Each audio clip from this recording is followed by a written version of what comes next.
Hello, hello. Before we start, I'd like to apologize for the slight delay. I know it's a bit of an inconvenience, but I hope that the food outside and snacks kept you waiting. Entertained until we start today's event. So, anyways, before we start, can you please put all your mobile phones on silent? That way, so that you do not disturb this conference. And once we are all ready, we can start. So, Bismillah ar-Rahman ar-Rahim. And hello everyone and good morning. Would you all please stand for the national anthem?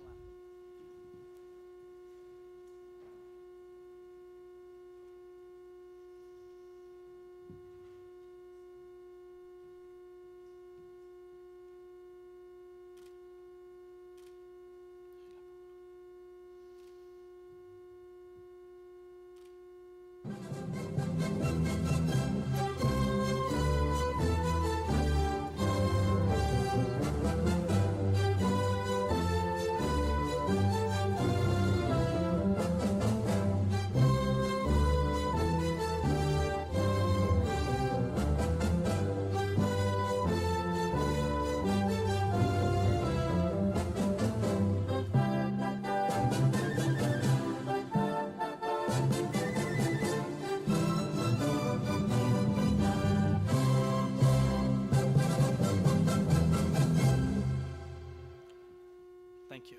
Okay.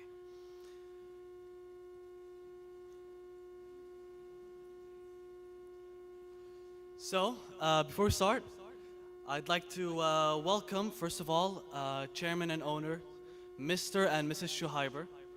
I'd also like to welcome Head Principal, Mr. David Warner.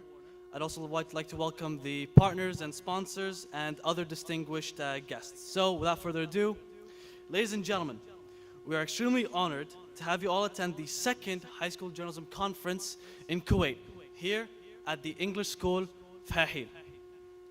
We are grateful to all the enthusiastic students, committed educators, keynote speakers, and esteemed visitors for being part of something special. As we assemble here, we should take a moment to consider on why journalism is vital. Because journalism is more than just writing articles and reporting news. It is about giving people a voice. It is about asking difficult questions and shedding light on overshadowed events, and assisting communities in better understanding their surroundings by connecting the world together and bringing it closer to home. In an age where misinformation spreads quickly, genuine journalism is more important than ever. And that's exactly what today is about. This conference is a space for you, the next generation of storytellers, to explore, to learn, to challenge ideas, and to discover the impact your words can have. I'm Ahmed Mohsen, and I'm proud to be your host for today, as we dive into workshops, panels, and conversations that will surely keep you all entertained throughout the day. So, once again, welcome.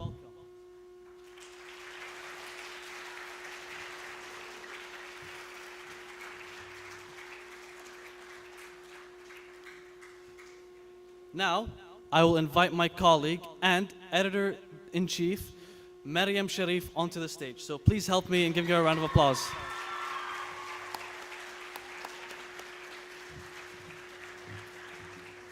Thank you. Can you all hear me now? Thank you, Ahmed, and good morning, everyone. On behalf of our entire team, I am honored to welcome you all to ESF's second Journalism and Writing Conference. It's a gathering of passionate storytellers, relentless truth seekers, and champions of the public voice.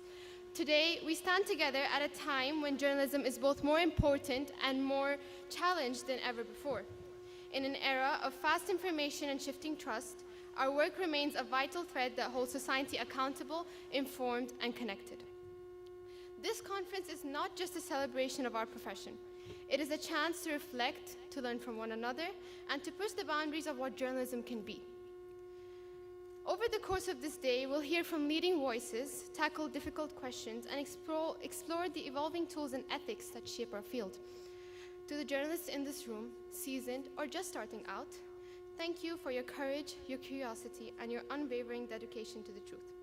To our panelists, speakers, and organizers, thank you for making this event possible. And to every attendee, welcome. We hope this space inspires, energizes, and equips you to keep doing the work that matters. Let's make the most of this moment together. Thank you.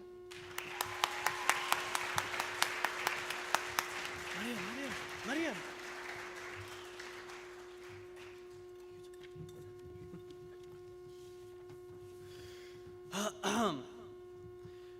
So, next on the program, I'd like to invite the head principal, Mr. David Warner, onto the stage. So please give him a round of applause.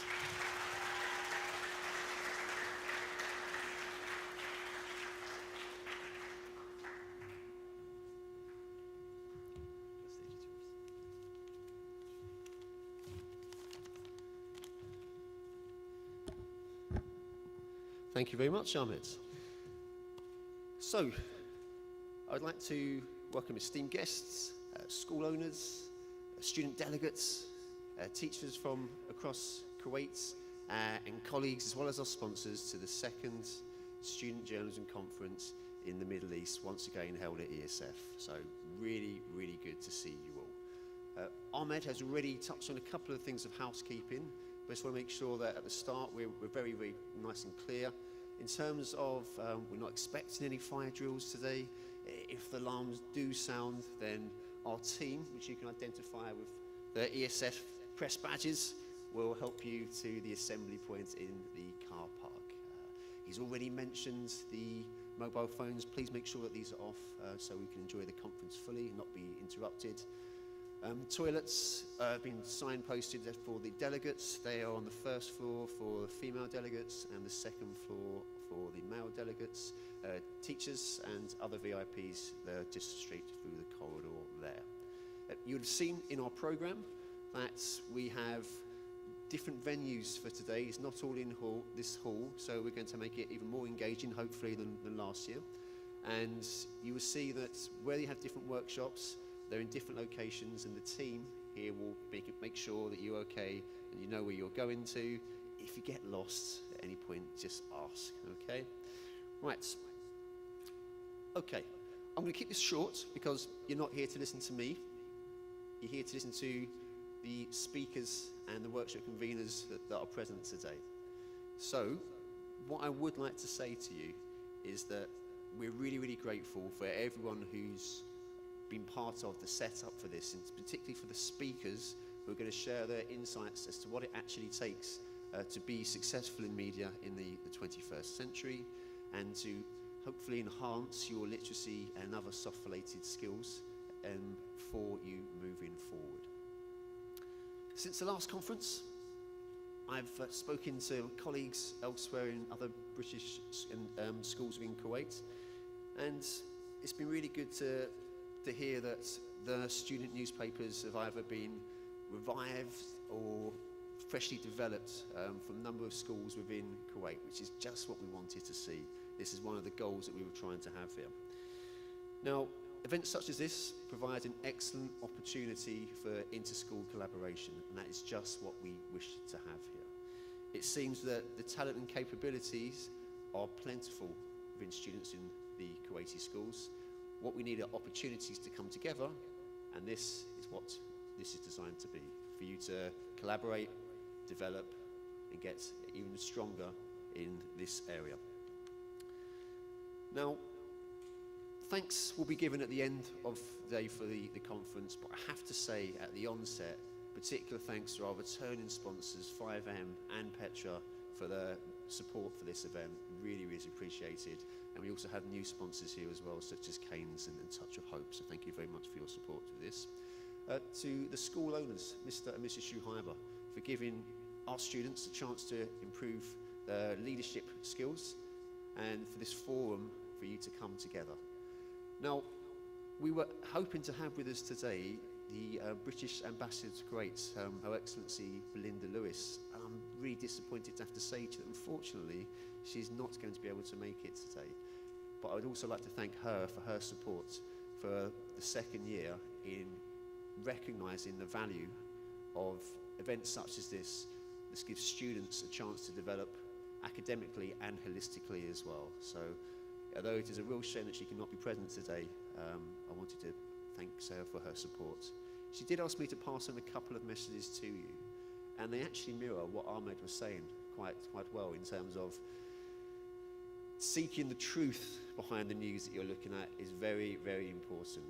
And part of the skills that you need to do is to actually assess the sources to see if they actually are reliable or not.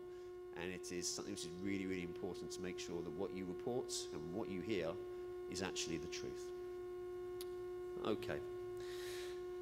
I hope by the end of the day you feel inspired by the speakers that you listen to, that you have been upskilled by the workshops that you attend and are engaged in, and also better connected with like-minded individuals such as yourself who have come here today to share the common joy they have in journalism and literature.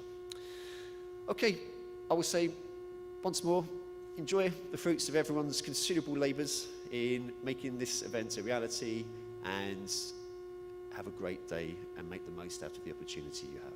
Thank you very much.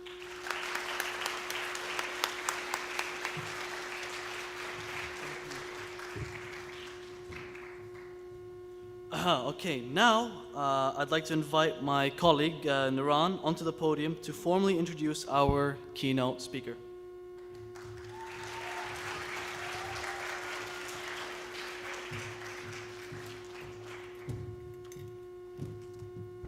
Mr. and Mrs. Shuhaiber, Mr. David Warner, other distinguished guests, ladies and gentlemen, good morning.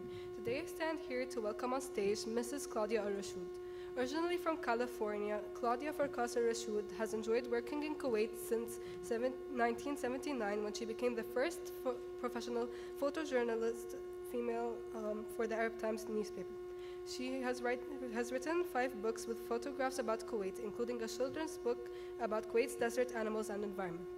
Working as a freelance photographer for London-based picture libraries, her articles and photographs are widely published in international publications.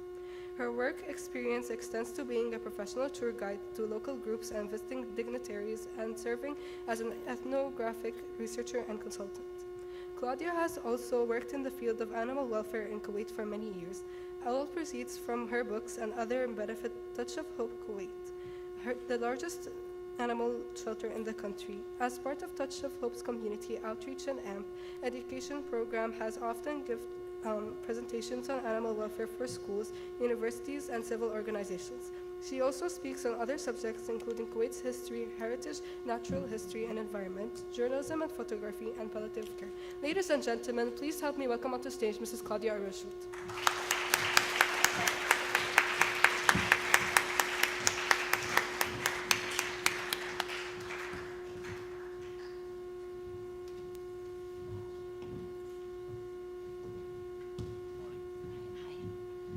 Thank you so much. It's such a pleasure to be here.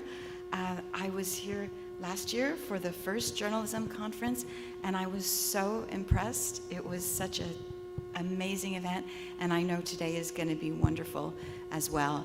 And also, good for you students. I heard about you stepping in there to do the big cleanup job after the test. So well done. You got everything together in a very short period of time. I thank you for the nice introduction. As she said, I was the first female photojournalist in Kuwait. I came here, it was pretty much back in the Stone Age. I was working in a very primitive dark room doing hand developing and printing with no air conditioning. But from the moment I started working here, I fell in love with Kuwait. I fell in love with my job. And if you're thinking of becoming a journalist, really you'll never get bored. So back in the day, I mean, things have changed so much in the field of journalism. When I was working here, there used to be so many newspapers. People would subscribe to like 4, 5, 6 papers, and they would sit down and they would read them every day. And as you're aware, you know, print journalism is actually, I think, seeing its last days, or you know, it is not as popular as it used to be, where everything is changing. Now we've got you know, short sound bites, we've got TikTok, we've got Instagram. just different formats. But the thing that hasn't changed is that everyone loves a good story, no matter what format you're presenting it in. So I want to say, you know, in this day and age, we listen and see so much bad news, and it really becomes overwhelming sometimes. People get depressed and they don't even want to hear the news anymore.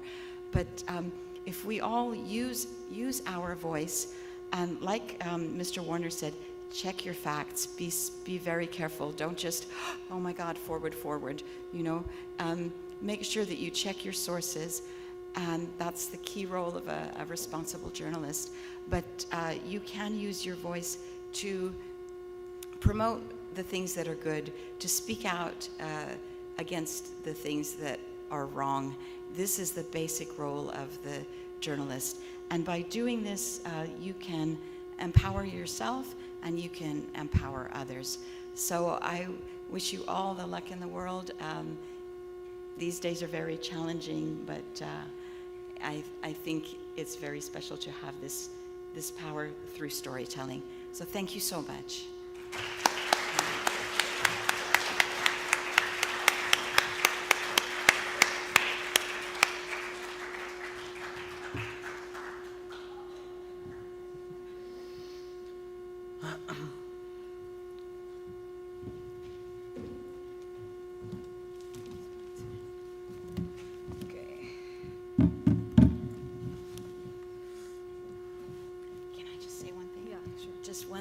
One thing I forgot to tell you is that I'm actually here in two roles.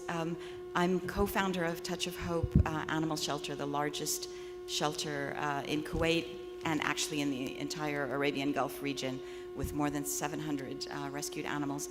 And we also finally succeeded, after great effort, in establishing a nonprofit organization working under the Ministry of Social Affairs and Labor called Kuwait Society for Animal Welfare. And we have a booth in the courtyard, so please do stop by and pick up some information. Thank you.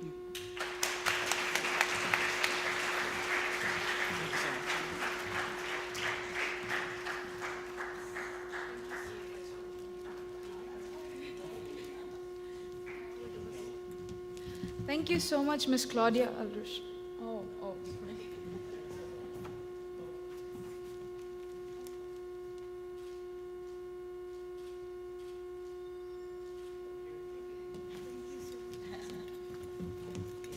Thank you so much, Miss Claudia Al-Rashid, for such an inspiring and thought-provoking speech. I mean, she really,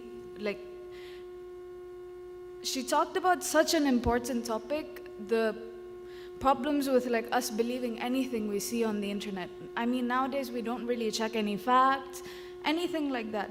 That has really given all of us here, especially us young students, something to reflect on. It's not every day we get to hear from someone with her experience, and we're truly grateful you could join us today. On behalf of ESF and everyone here, thank you so much for joining us and giving us your time and sharing your knowledge with us. Thank you so much, Miss.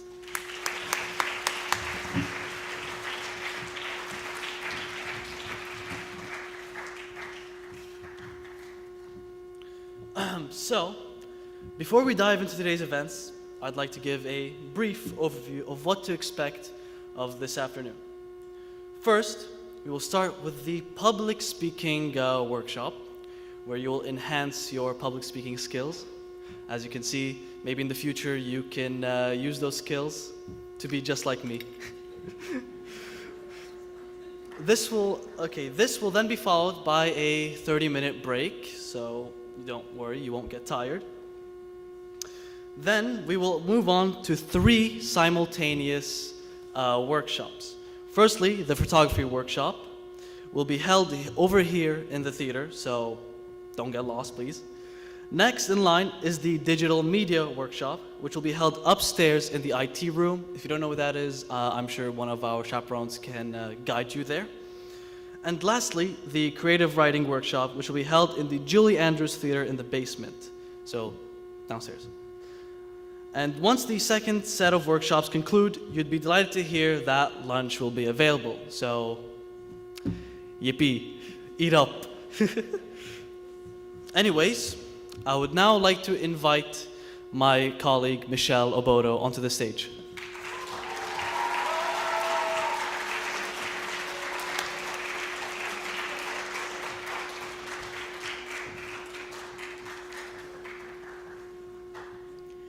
Good morning, everyone, and welcome to the workshop on public speaking. I'm glad to have you all here as we explore one of the most valuable skills anyone can have, the ability to communicate effectively. Whether in school, work, or everyday conversations, the strong public speaking skills can help you express your ideas clearly, build confidence, and leave a lasting impact. Public speaking is more than simply being able to project your voice. It's the ability to communicate your thoughts and ideas, the ability to stand up for yourself using your voice, tone, and more. Working this workshop, we have Dr. Ali Dashti, a professor at Gust University with degrees in political science and journalism. He earned his PhD in journalism at the University of Stirling in 2009. He has experience in media, public relations, and political campaigns, and has authored books such as Sergeants Over 1 Week and Media Law in Kuwait. Without further ado, please help me in welcoming Dr. Ali Dashti to the stage.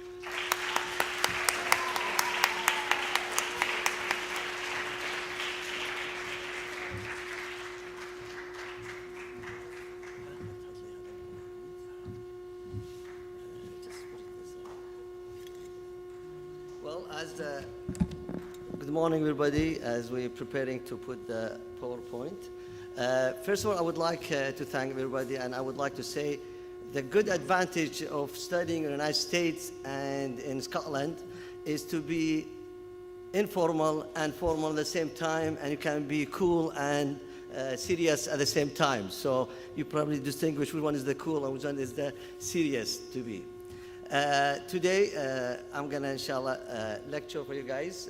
Very interesting topic, public speaking. Can you put this, yeah, can,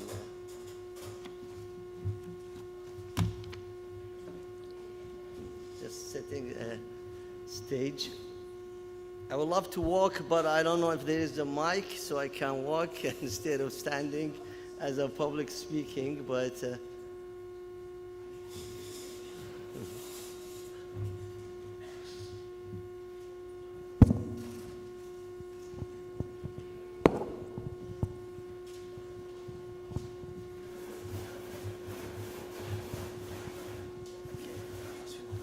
all right, thank you. It's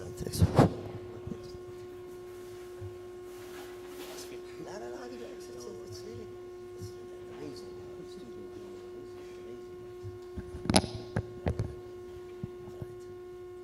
Can you see now?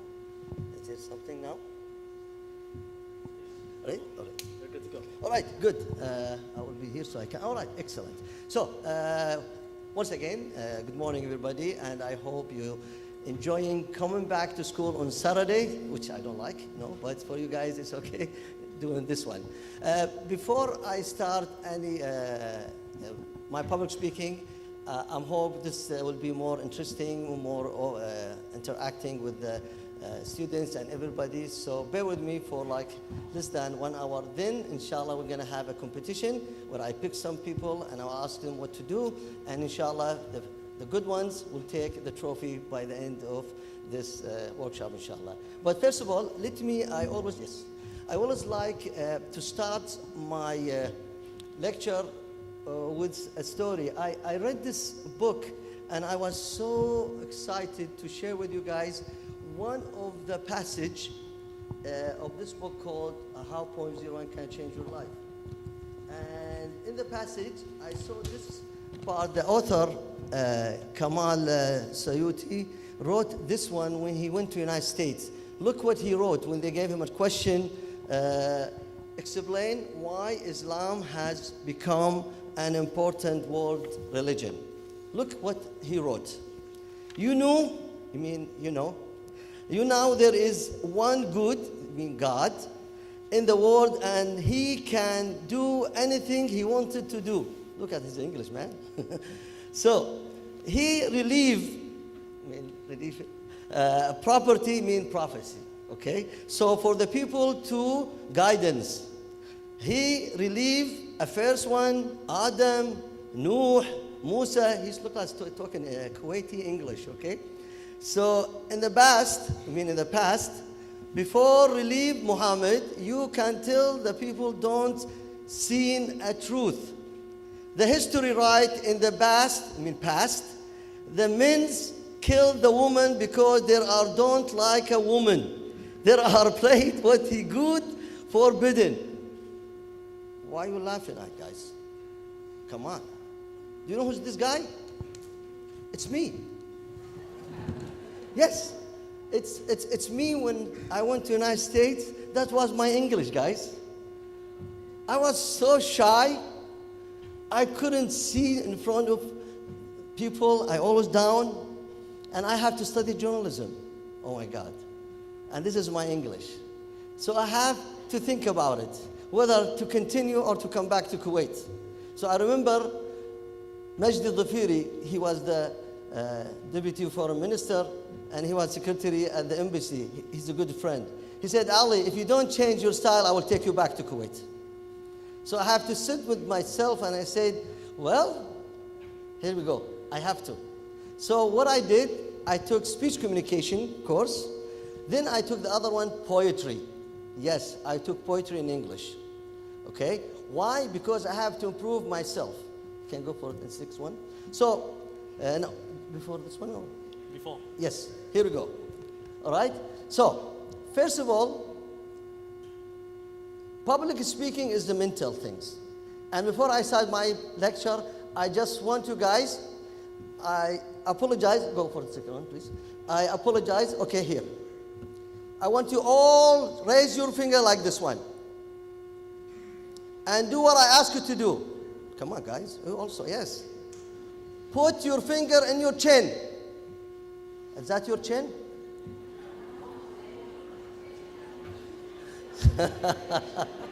See? Public speaking is acting. You will do whatever I ask you to do, guys. Even though I told you chin, it's not cheek. Okay? So this is public speaking. Okay? So let's go for the second one. This is the second one. Okay. Now, I apologize for those who don't speak Arabic, but this is in Arabic. But it's very, very important to listen to him. He will ask you the questions. You, those who speak Arabic, please loudly respond to him. Then he will ask you a question, and you answer it loudly as well. Okay? Can you put the video for me, please? I hope the sound. No, yeah, this one. Just click on it. Okay. No voice? No voice. No voice? Okay. Is there a... Anyway, this is normal. This is happening all the time. So something, technology, these kind of things come on. So we have to overcome it while we speaking about it. Well, this is true because most of the time, we actually listen to the speaker, okay, how he acts. And the way they act, the audience will love it. This is one of the things about public speaking, but first of all, you want to go for the... There's no sound? No. Okay, anyway. So may I have some students? Anybody can come? Anybody? Come on. Yeah, come on. Yes, you. Come on. If you are afraid, come on in. That's how it works. I'm going to ask you for you. I will ask you later on. Don't worry. Just come on in. All right? Come on in. Marshman. Okay, no problem. Come on in. Okay. I want you to look at the audience by closing your eyes. Close your eyes and look at your audience. Look at him. How do you feel? How's your heart? Pumping? Pump. Huh? A lot? What's happening to you? Are you shaky? Shaking? Why? Look at them. Okay? This is natural. Thank you very much. This is natural things happening. Okay, yeah. Thank you very much. This is very natural. I have some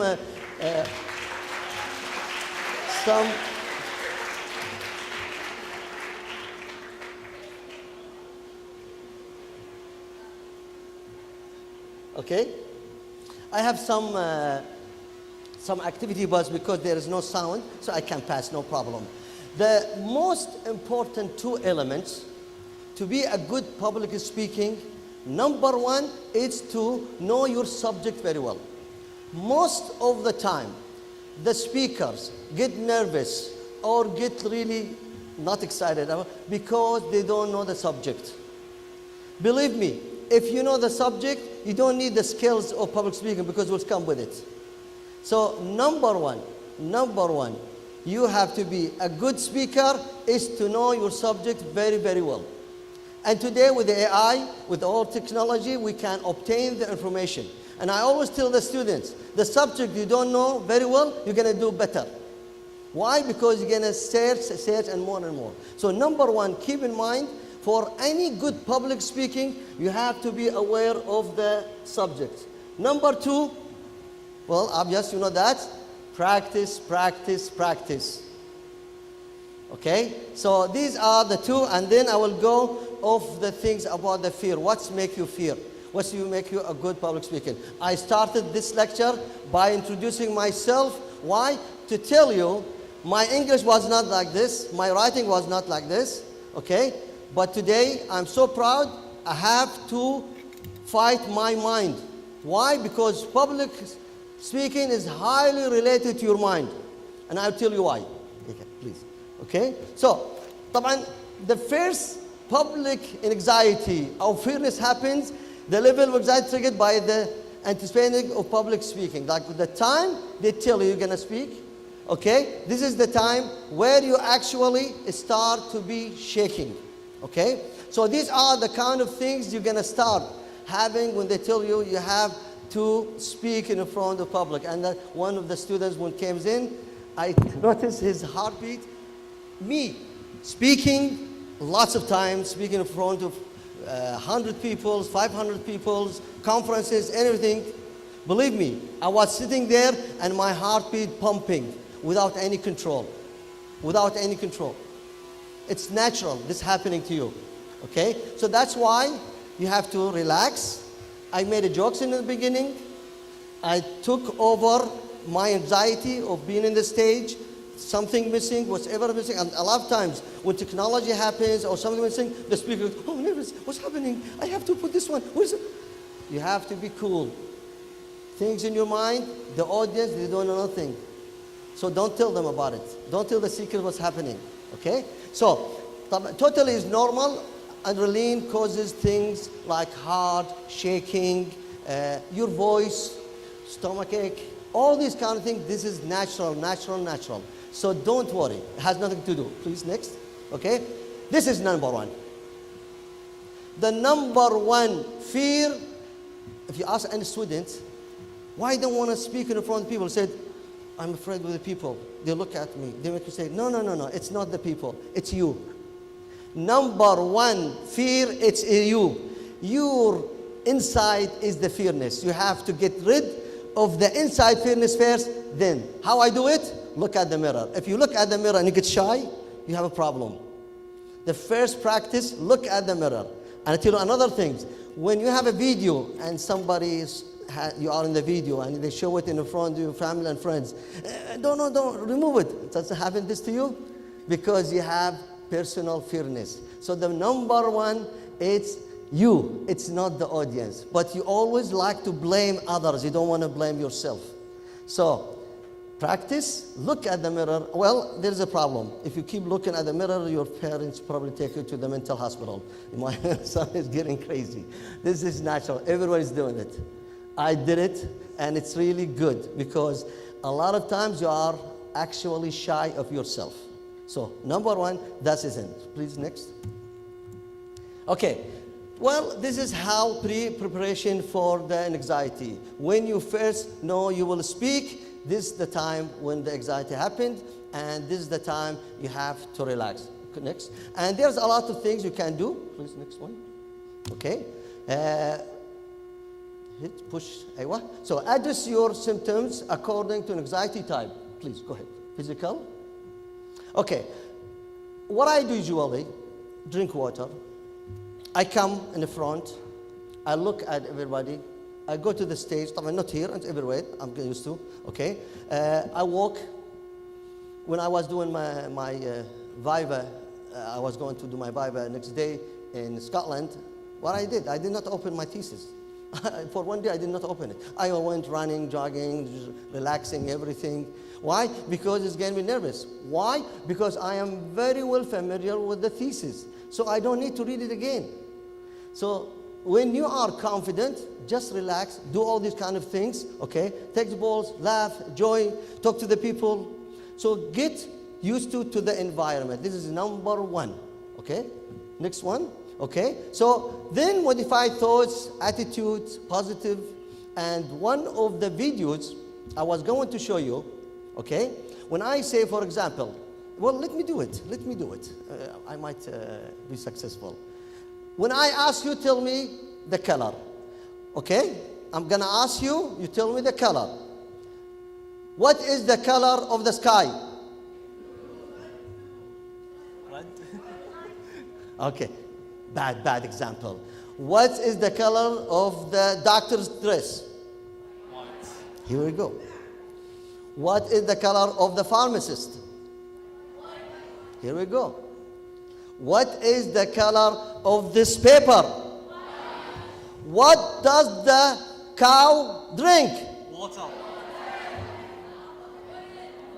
Who said milk? Raise your hand. Okay? Number one.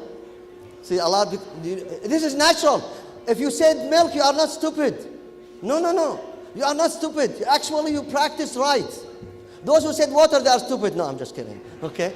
So, actually, why I'm saying this one? Because when you come to the public speaking, always think positive. Don't say, I'm going to screw up. I'm going to say bad mistake. Oh, there's nothing. So, whatever you put in your mind negative will reflect in your body and your speech. So, always think positive. I'm going to do it. I'm going to ace it. Always think positive. And this is not only in public speaking, in life actually. Always think positive. It will reflect in your behavior. So when you come for public speaking, don't say, I'm afraid they're going to laugh at me. And always, if somebody laughs, oh, they laughed at me. Or they look at their telephone, oh, I'm boring. So you always think negative. So number one, think positive. This is one. Next one, please. Okay, no problem. Okay? So remember to create the right environment. Don't be dictators. Relax, freedom, open, make people laugh, enjoyable. These are the kind of things make people enjoy it and have fun. Next one, please. I'm trying to go faster because I wasn't sure if I have a competition, but since we're going to have competition, so I will be passing a little bit, speeding. So prepare, practice, and deliver. These are the three things. Inshallah, I will explain very quickly how you prepare and how you practice and how you deliver. Next one, please. So, while speaking, it's fast, okay? While you're speaking, I like to have this one. So, breathing, exercise, water, as we said, for you, yoga, relaxation. Next one, yes. Be natural, engaging, which I'm doing, okay, bad, more. Explain, argument as you go to the friend. This is one of the things about good public speaking. When I was coming, my wife said, you go in conference, why are you wearing like this one? British are serious, come on, you have to tie. And remember this story, when I went to United States, I studied for 9 years, then I went to Scotland. So the first day I saw my supervisor, and I said, give me 5. And he looked at me, what the hell is doing? Okay, well in America, he give you 5, and in British, no. So he said, you go to conference, dress. I said, no, I'm going to the high school students. So I have to be in the level of high school students. So I have to be cool like that. That means you have to understand the mentality of the audience. You have to go with them. So this is one of the things. When you explain to the students, explain like you tell the friends. Okay, this is not academic course. Okay, so next one, please. Memorize key parts of the introduction and the conclusion. These are the most important 2 things. Let me ask you the students. What is the things you remember from the classroom? The first 5 minutes, the last 5 minutes. Is that true? The first 5 minutes, when the introduction, you are fresh. The last 5 minutes, you want to get out of the classroom. Is that right? 1 minute, huh? 1 minute. She said 1 minute, not 5 minutes even. Okay? Well, it depends on the faculty, and I think you have excellent faculty members, so I think you're going to enjoy the classes all the time. Okay? So this is one important thing about the classroom, or about any public speaking, is the first impression and the last impression. Let me ask you, when I made the jokes in the beginning, aren't you expecting to make jokes all I'm going to through my speech? No? Okay. So why? Because I put the impression, that's called the hook. I will explain it later on. So the impression you put in the audience mind in the beginning, it will last longer. Okay? So you have to understand the audience. This is very, very important today. And as my experience since I started teaching at 1995 at Kuwait University until today, the comprehension of the students now is 20 minutes. 20 minutes is the time of the peak. Okay, so I have to use this 20 minutes with a lot of commercial breaks, a lot of exciting jokes, activities, in order so the students will understand better as we go through the 50 minutes class. Go ahead, next please. Okay, so becomes easier as you progress. This is one thing about public speaking. In the beginning is the worst part. And that is the part you don't put too much emphasis on your topic. Just relax, jokes, things, hook, not me even related to your public speaking. Why? Because your voice is not really high. You still have a problem with your volume of your voice. You still have a problem with your heartbeat. You're still shaking probably, all these kind of things. So as you start progressing, believe me, things are going smooth. Is that right? When you start at the beginning today? Yeah, it's a bit shaky. See? But, you know. And now he made jokes, everything. So this is things is natural. Next one, please. Okay, go ahead. Okay, speech and pause. Keep the comfortable pace, pause between sentences, and this is very important. Why I'm pausing? When you pause after one point or statement, the audience will think about the statement. Then also you can take like a commercial break, off, on, and this will make people pay more attention. Next one, please. Okay. Nervous energy inspired a little movement to speak to a back classroom. This is one of the things. If you are afraid those VIP here are scary, okay, go to the back. Look at the back people.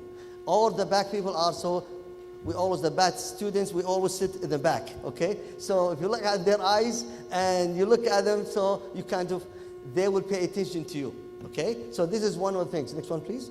Okay, okay. This is the most important part I would like to explain for you. Use note card. The big mistake most of the students do, it's when they write your public speaking or their statement in A4. What is the problem with A4? Two problems. In fact, the other day, I did not bring the video because I didn't see it's suitable at this stage. Netanyahu was going to speak with A4. And while he's speaking, he was shaking. And you can see the A4. And suddenly the camera came up covering this A4. And I have the video. Okay? Why? Because when you come, your heartbeat is running, you can see you are shaking with the A4. That's number one. So never use A4. Two, A4 is big. You're going to write a lot of things. And when you are nervous, you're going to read and you say, forget it about my audience. I'm going to finish it. And start reading. And believe me, when you start reading, it's boring. Reading is boring. Okay? So never think about using an A4 for your classroom. Now, with the new technology, they have smartphone. And they are using the smartphone. Go for next step, please. And the problem with the smartphone, okay, you are going to use, for example, right now I have a mic and I have a smartphone in my hand. How I'm going to use my hand? How I'm going to use to bring your attention with use my hand? I can't. So if this is not there, okay, and I'm trying to talk like this one.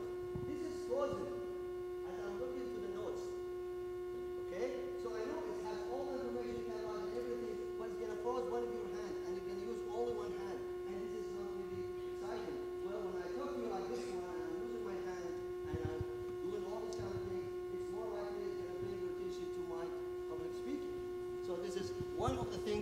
keep in mind, never use the smartphone as a notebook.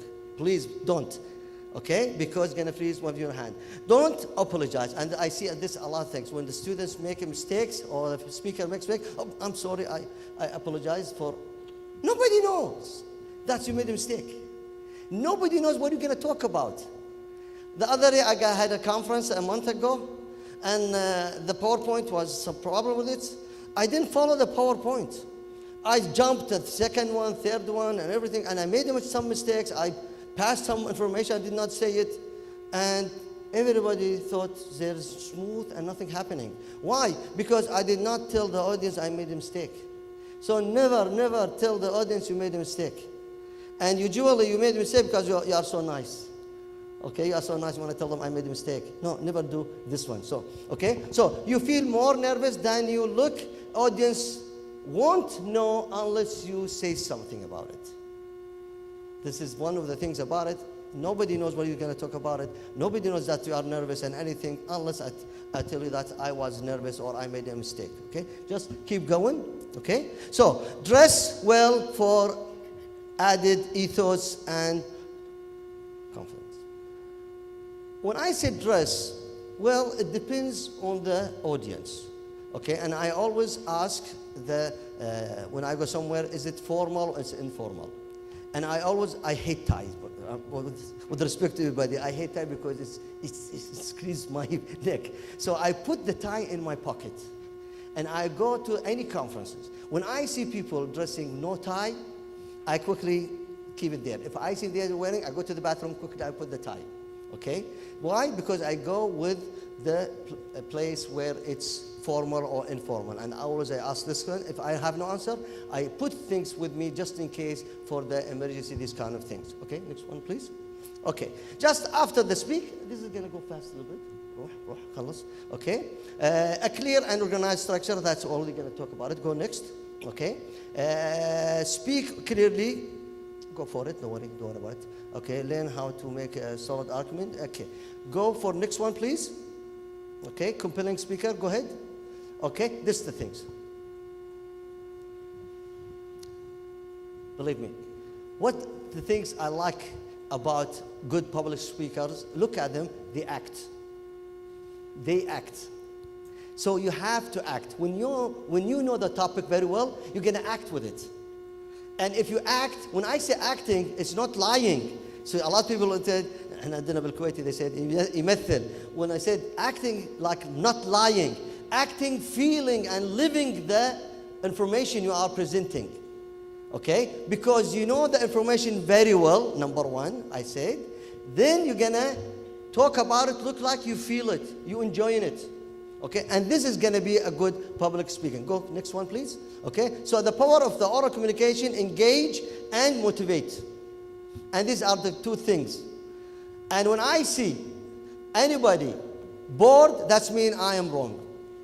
I am doing something wrong in my public speaking. So I have to change. I have to do something about it. Okay? So when the audience are bored, that's mean there is something. And regardless of those they don't want to listen from the beginning, but usually the audience are so excited and they get started to be bored because of the public speaking. I have to change these kind of things. Go to the next one, please. So keep in mind in this workshop, very quick, now I'm going to give you the most important things. You won't become the most engaging speaker ever, but we'll see some noticeable improvements. I'm not expecting you guys. In public speaking, it's like learning language. A lot of you, they don't know that. Public speaking is like learning the language. It's not going to happen overnight, over 1 hour, Ali Dashi speakers in these days, or that's it. No. It's practice, practice, practice. And it takes time. You have to do it. Okay? So when I took the poetry class in English, it was really hard. It wasn't easy. Imagine my English was bad, and I have to say poetry. I don't see it in Arabic. And I got an A in the class, by the way. Okay? What? And I still remember the day has done, and the darkness falls from the wings of the night. I see the light of the village gleam through the rain and the mist. I'm not going to say the year, but, well, 1985. I still remember this poetry. Why? Because I felt it. And I acted like an Arab way to saying it in America. And I saw my faculty or my teacher falling from his chairs. happy about my way of presenting this, and then I made a play. So that is one of the things to keep about it. Go next, please. So we will work toward these goals by learning how to be effective communicator. Go ahead, next one. Okay, means the three main elements of any public speaking is ethos, pathos, and logos. Who speaks Greece here? They should know that, this one. Okay, what's ethos mean? Means credibility. And I give you some examples about it. See, when she came and she introduced, which I don't like, but it's okay. I don't like people saying about good things in front of me, okay? But what she's doing, she's creating credibility who's coming. And when she makes credibility, it's make the sound of the information credible, and more likely you're gonna pay attention. When they say Ali Dashti, they brought him from the street just now and speaking, it's not gonna be the same when they said Ali Dashti, a faculty member at Gust. So there's a big, big difference. So I'll give you an example. As a doctor, I am qualified to tell you that this course of treatment will likely. I'm as a doctor. Next one. See, if his years of Marine taught him anything, it's that caution is the best policy. His years, credibility, another one. Our expertise, there's a credibility, another one, okay? If my age does not convince you that my opinions matters, at least consider that I am your grandfather, experience. And for you students, they said, we don't have experience. How I make a credibility? Well, easy. After visiting the library 6 times, searching AI or Google for hundreds of sources, I came up with, so you created credibility that you've been searching. So this is what I mean by credibility. Go for the next one, okay? If you're still unsure, please consider that my advanced degree gave credibility for yourself. Now we'll go for the next one, is the empathy. Where I mean, I have to make some emotional things, okay? And emotional, whether it's good or bad. Whether it's like you're gonna win in the end of the workshop, or you're gonna have problems later on. So these are the kind of things always is good. I'll give some very quick examples about it, okay? If we don't move soon, we're all going to die. Can you see how dangerous it would be to stay? That's for hurricane or these kind of things. Go ahead, next one. There is no price that can be placed on peace of mind. This is another one. Just keep all of them, okay? Okay, so they have worked against everything. We have worked. So what is mean by? Okay, so what it mean by this all? It's you have to create an emotional environment. An emotional environment is when people sympathize with the speaker, when feel like some emotional. This is called pathos. And the last one, it's logic or logos. It's the time where you use evidence, numbers, and everything. If you, in your speech, have credibility, have some emotional, and have some evidence to show, believe me, your public speaking will go smoothly. And this is very, very important. Okay, just keep going in examples, okay? I don't want to spend time on it. Oh, go ahead, next one. Okay, so now, 5 elements in any public speaking. I don't know the timing. If I still have time, good time? No? So just tell me, guys, because I don't have the time. We were late. Well, you made me stay for 30 minutes. I will take 30 minutes from you guys. Is that good? No, just kidding. Okay, so number 1 is the hook, and today's the competition is going to be only on the hook. I will give you a subject, and I will select some students, give them 10 minutes, okay, and then they will do the hook. If you pay me 5 KD, I will choose you. So, no, just kidding. Okay, so the hook is the most important of any public speaking, where you bring the attention of the audience to you. And the hook does not have to be all the time related to your subject. This is the mistake. A lot of people, they're doing it. I was in the conference about AI and the media. And for like 2 days, they're talking about the effects of the media and all these kind of things. Suddenly, I came up with the hook. And I stand in front of the audience and I said, look, I'm going to show you a video. A friend of mine found out I'm going to Oman. And he said, Ali, a lot of people today, they are building their houses. They don't know the dangers of the LED. And I wanted to show them the video. And I told the audience, so this is not related to my subject, but since he asked me, I want to show you the LED. And I have, that's what I said, to pay the mediator 50 KD just to let this video run. And everybody start laughing. So I put the videos about LED, how dangerous LED, and a lot of people, and I see the audience looking at up, down, down, and suddenly the video said, all this is AI. It's not true. It's a fake. So everybody start laughing, okay? Actually, I created this hook on the spot, okay? And I brought the attention. And I remember Omani came to me and said, you Kuwaiti guys, you have some magic. You made us all pay attention to your 10 minutes. It's not even 15 minutes. Why? The hook is the most important thing. You have to work on it to bring the attention. And sometimes related to your subject, sometimes it's not really. So how we do it? Sometimes ask the audience question. I'm very afraid sometimes to tell the student, ask the question, because today our audience are very passive. When you ask the question, nobody will say anything. It's going to reflect in your performance. So you have to be prepared. One day I did this one when I started, and nobody said anything. I said, come on, be nice with me, say something. So they start laughing.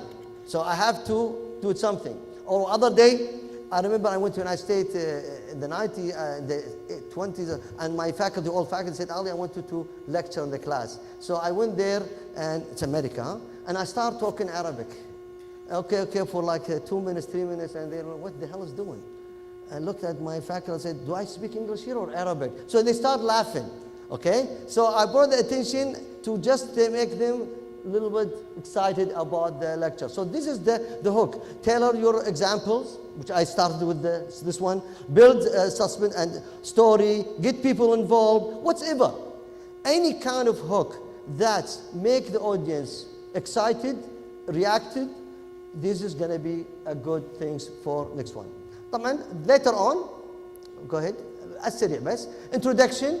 The introduction is briefly you state why you are here.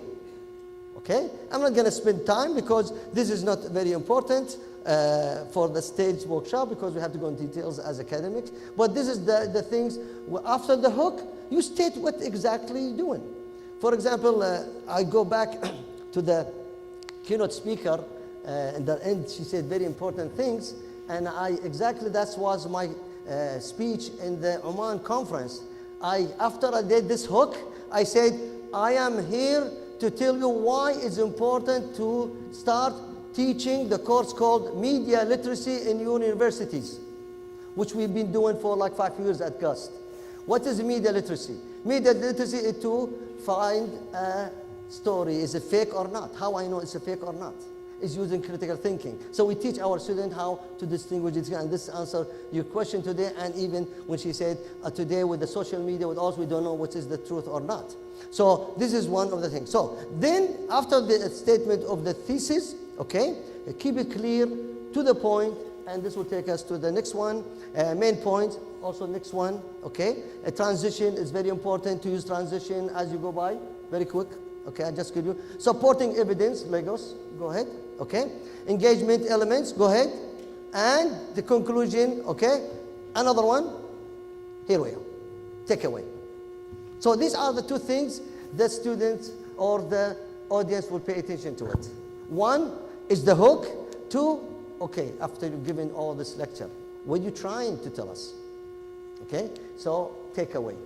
It's not the food, it's not the soda, it's the idea. What I want you to do. This is the takeaway for you guys. I know you are hungry, but this is actually the takeaway. A final memorable statement, and this is the things that you, and always, the good speaker will connect the hook with the takeaway and the statement. Like if he was enjoying and laughing, he will bring. And I remember Mohammed Ghatani, he's the winner of the Toastmaster, okay? He started smoking in the beginning, he was laughing, and in the end of his speech, he destroyed the cigarette in his hand. What is a very good speaker, and I always urge you guys to watch it. Go ahead, next one. Okay, now, I don't know how, Christina, we're going to do this one. I want, how many schools we have here? Different schools? Okay, we're going to select how many? 5 students. Okay. Who is going to be in charge of it? Marwa? Can you be, Hassan, can you be in charge of it? Okay, we're going to have 5 students, select 5 students. As I'm lecturing, you go ahead and do a hook for this. Why does journalism still matter in the age of social media? Okay, I will give just a few seconds to select. Only 5, so it'll be faster.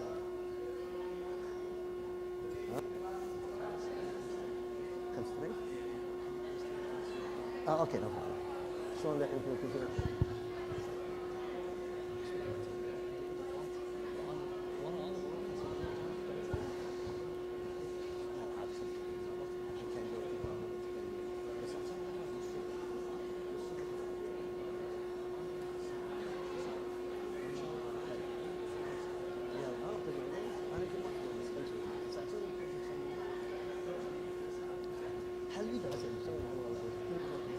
شوف يسوون هوك وبعدين خلهم عرفوا السؤال هم يشتغلون على الهوك عدد دقائق الون بعدين يبغون يبدون الهوك دقيقه واحده هذا الموضوع اوكي بعدين احسن هوك انتم تختارون اذا احسن واحد اعطيكم لان ما كان قالوا لي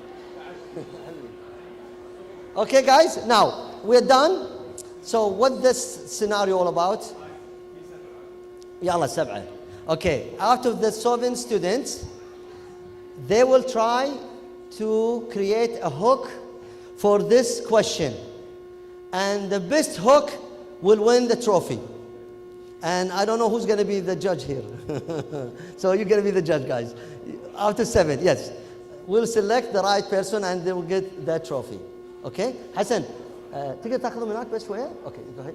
Okay, now let's, bear with me guys. It's a break. The break is over. Let's, we are almost done, don't worry. And then we're going to listen to the competition soon, inshallah. Okay, go ahead. Now I'm going to tell you some skills of public speaking. Go ahead.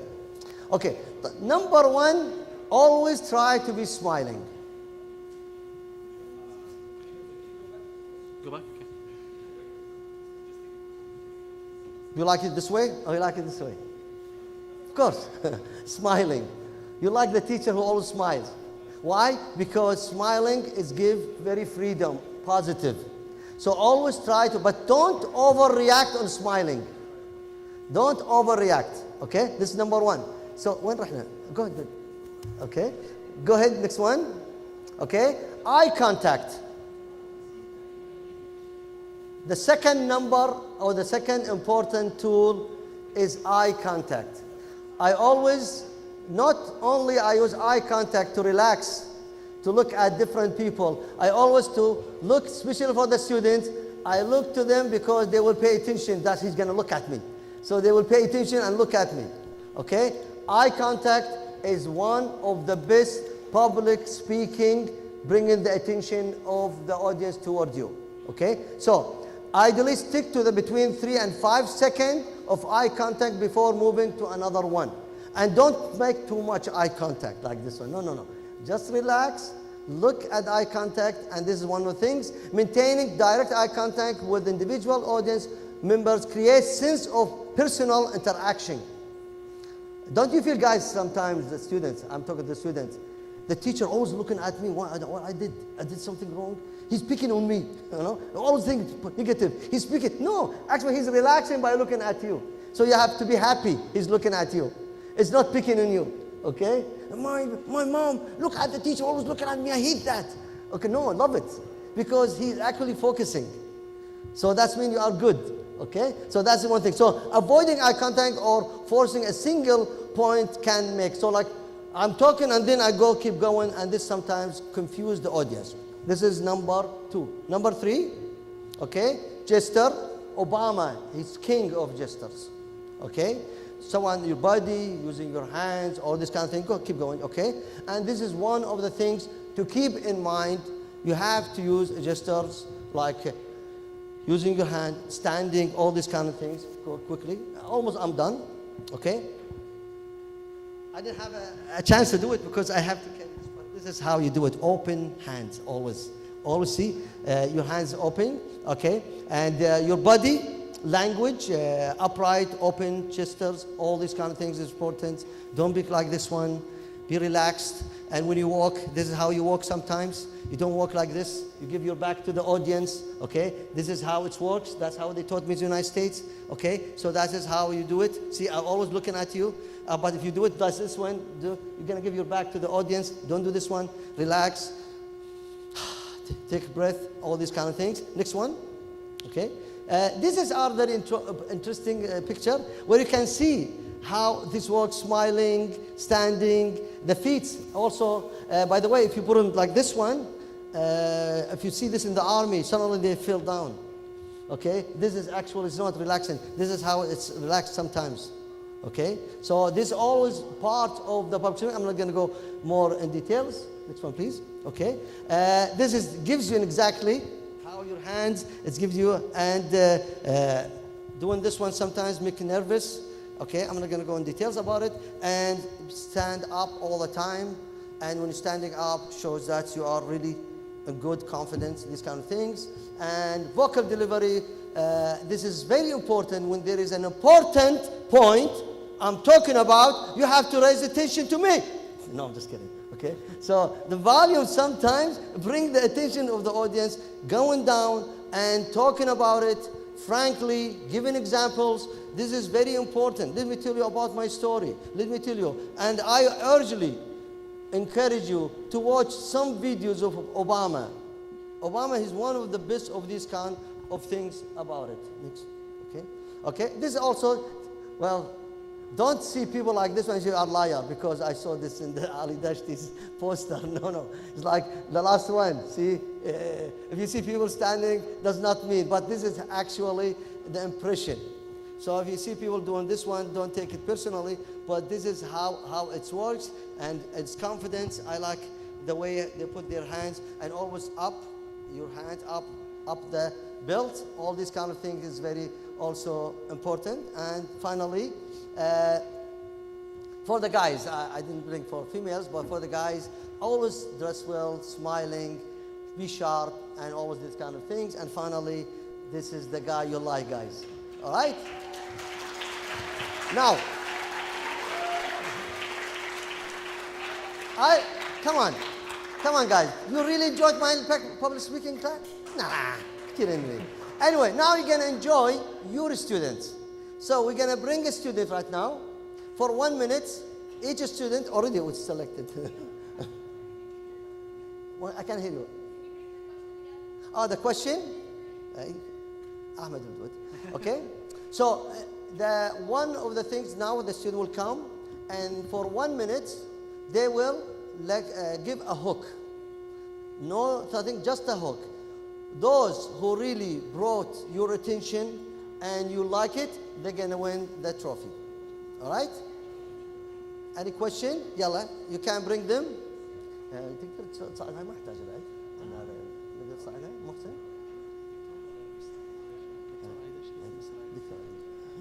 تعدي. أبو حسين، أبو حسن.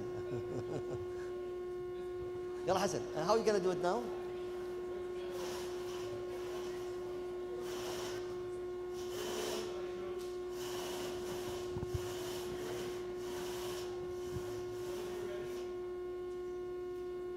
What are the students?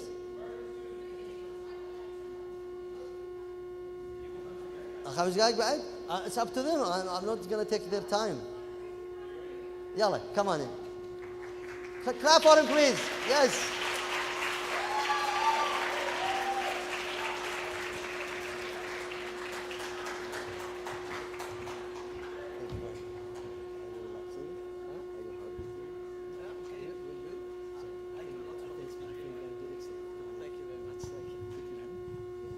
Okay, he's number one.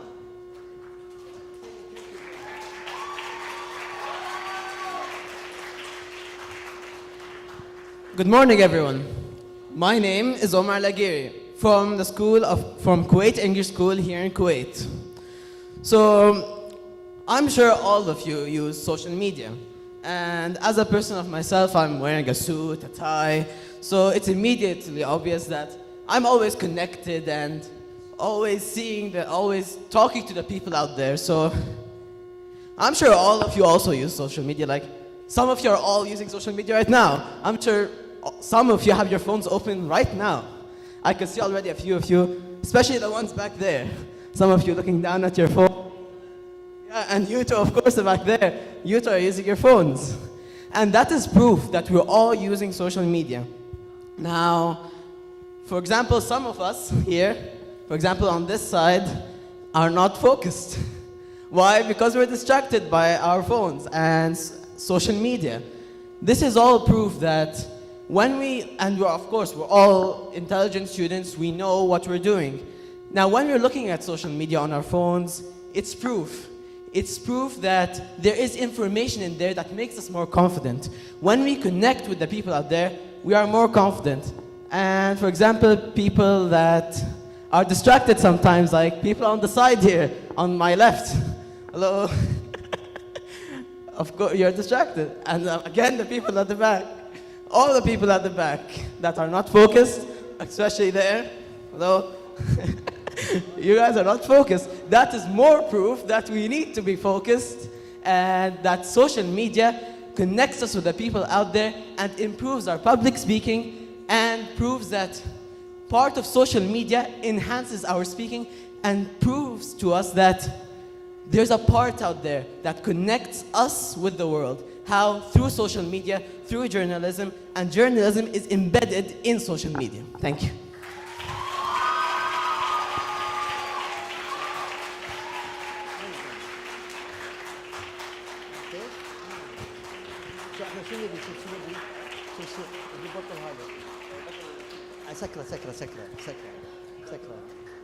Yeah, just stay here. Next one, please. Who's the next one? She's coming.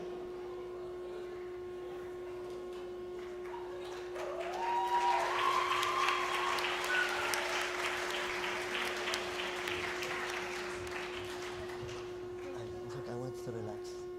Are you relaxing? Yes. Are you?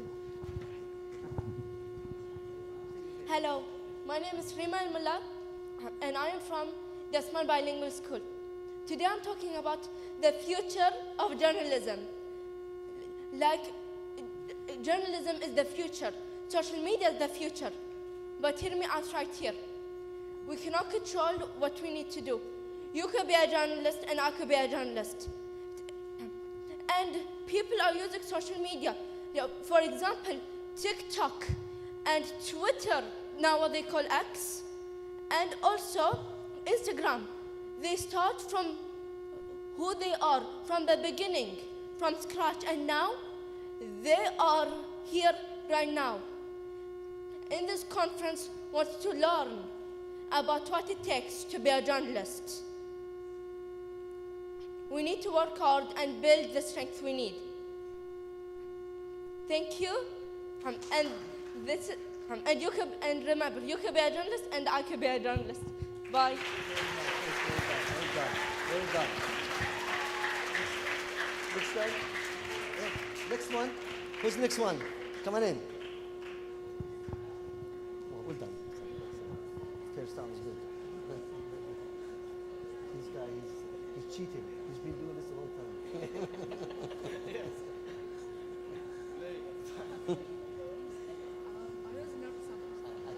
I can tell. But then you need to go out. Okay. Are you nervous? I'm very nervous.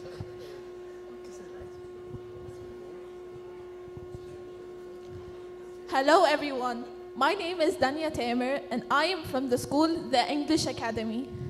You all know the social media.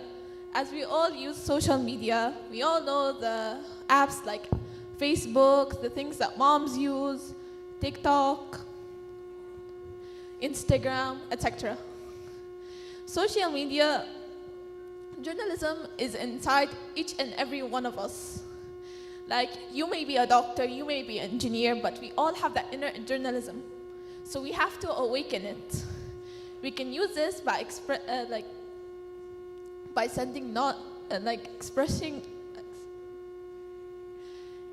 ourselves through social media.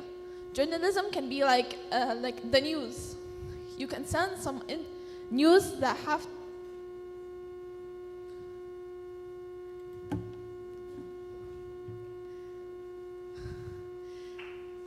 it's like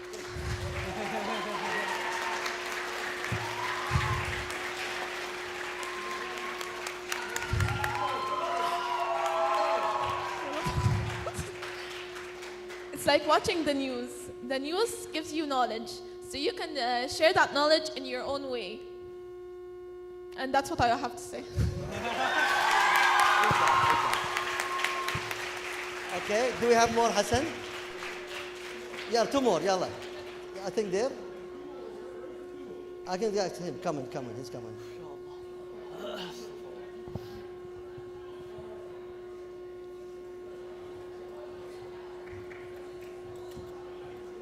أنا قلت لي مستعد؟ Ready? Relax.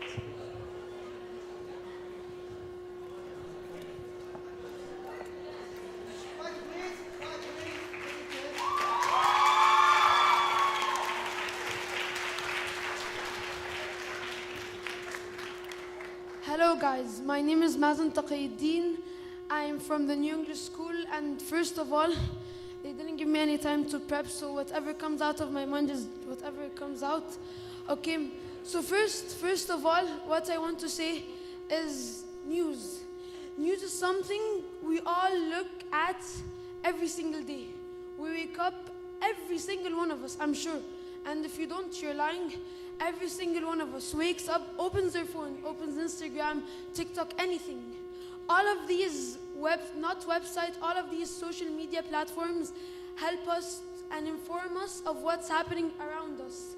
Maybe they can educate us, maybe they can help us in our everyday life. Some of the information we may need and some we might not. Like, I want to say an example. Who here watches football?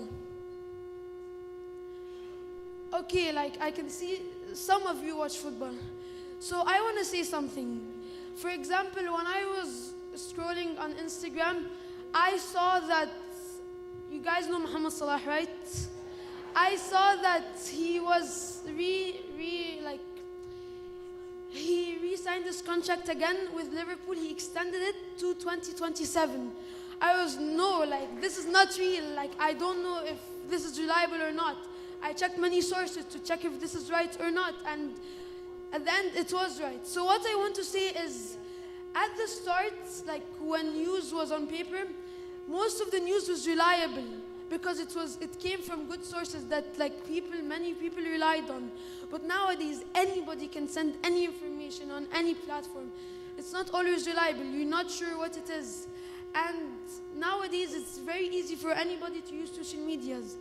Even my grandparents or your grandparents, with a bit of teaching, they will know how to use social media. So what I want to say is, you need to be careful. Even though social media is newer and it might be easier to use, just remember and focus on what you're seeing, because it might not always be right, and that's it. Good luck and thank you. Well done. More? خلاص? There's one more? خلاص. Last one. Okay.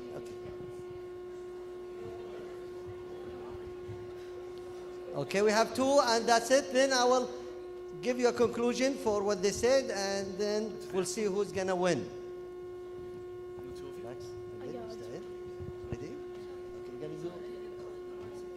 Okay, so it's gonna be both of you. Good one. Okay. Yeah, 2-1. 2-1, is that allowed?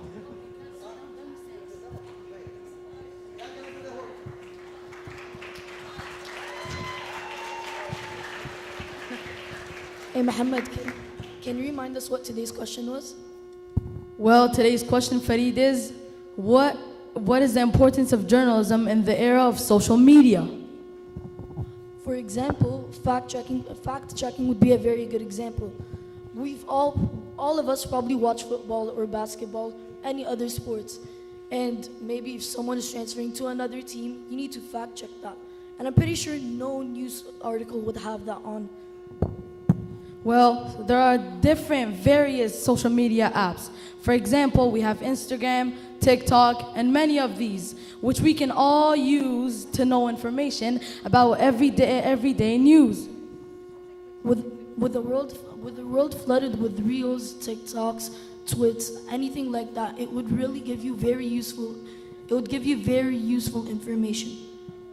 Many different apps like the AI generals, like ChatGPT, which we would use in our daily life, for example, like ChatGPT, which we would use. So, for example, we can gather information, ask questions, and learn new things. And I'm pretty sure most of us use ChatGPT or any type of AI to help with their homework. Like, guys, don't lie. And all these different, for example, funny videos for the kids and every different things, tutorials and different things for people to know and learn. And this is how it helps us in our everyday lives.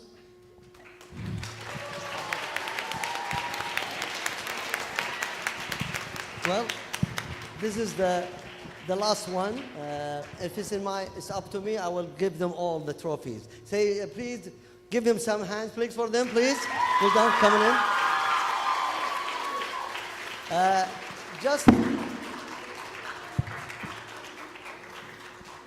Okay. طبعا it's not me who judge. We have judges here. They made the decision. But let me say first, I'm so proud of them because the first time they came to the stage and they spoke in front, that itself, it's really an amazing act. So I really appreciate that, all of you. If somebody lost, does not mean that you are good or bad. Please don't look at it this way.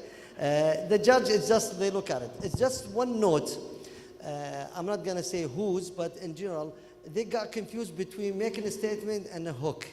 Okay, so in the hook, you don't have to actually mention your topic or anything. A hook is just how I bring the attention. You might have something related to your topic, but most of the time the hook is just to bring the attention.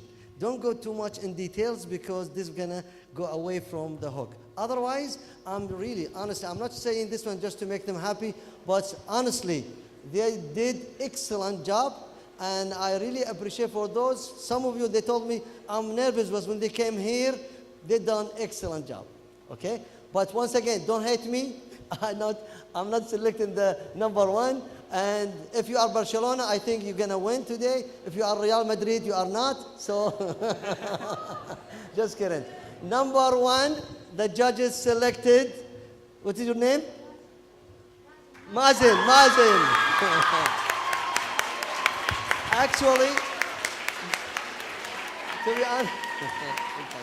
Actually, Mazen, to be honest, he focused on the hook very well, and he done excellent job.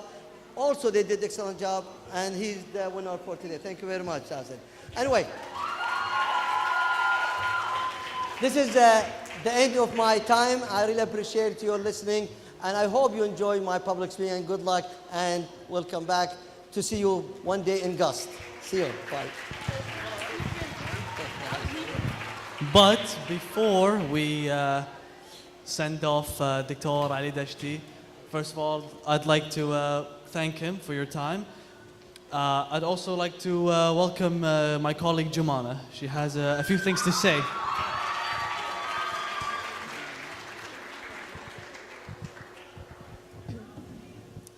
Hello, everyone. That was amazing, and I hope that all of you enjoyed his speech as much as I did.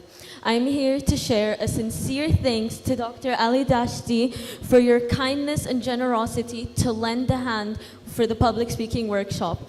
Your insight has been a huge help, and many of us here appreciate the opportunity you've given us to be a part of something with you.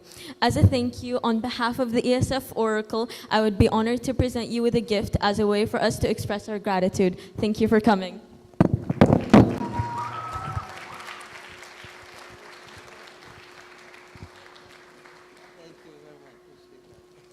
Take a photo. Jumana. Jumana. Yeah, take photos.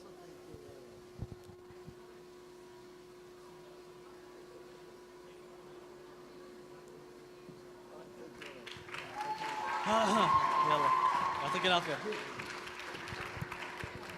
So, unfortunately, I will have to depart soon to go to Kuwait University to do my qadrat. So, wish me luck. But don't be too sad because I will be back here for the closing ceremony. For the time being, my co-host, Agana Jaganesh, will take control over the event. And before I go, please welcome my colleague, Maryam. And Agana.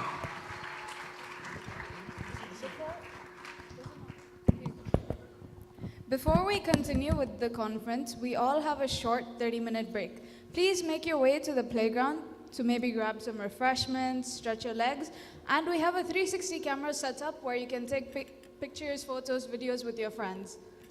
Also, please note that towards the end of the break, members of the Oracle will come and take you to your different workshops, which are across different places in the school. So we will help you out towards the end of the break. Thank you and enjoy.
check, check.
Check one.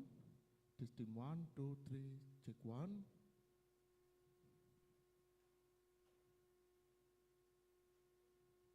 Check one.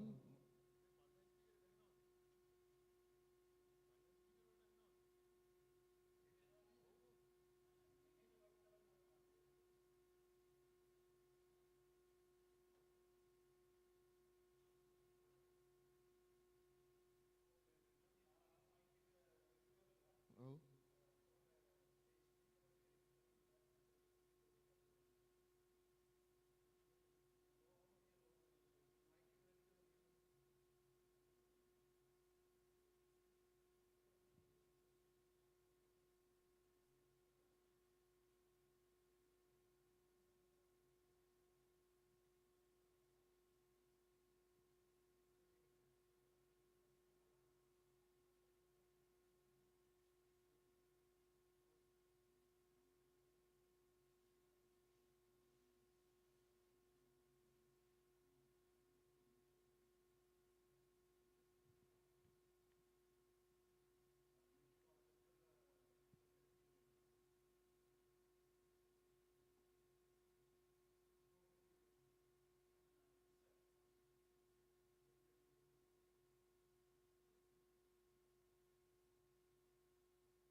Test.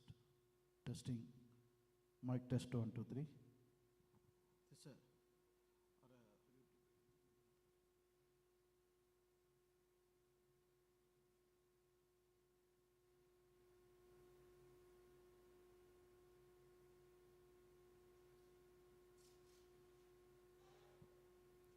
Test. Mic test 1, 2, 3.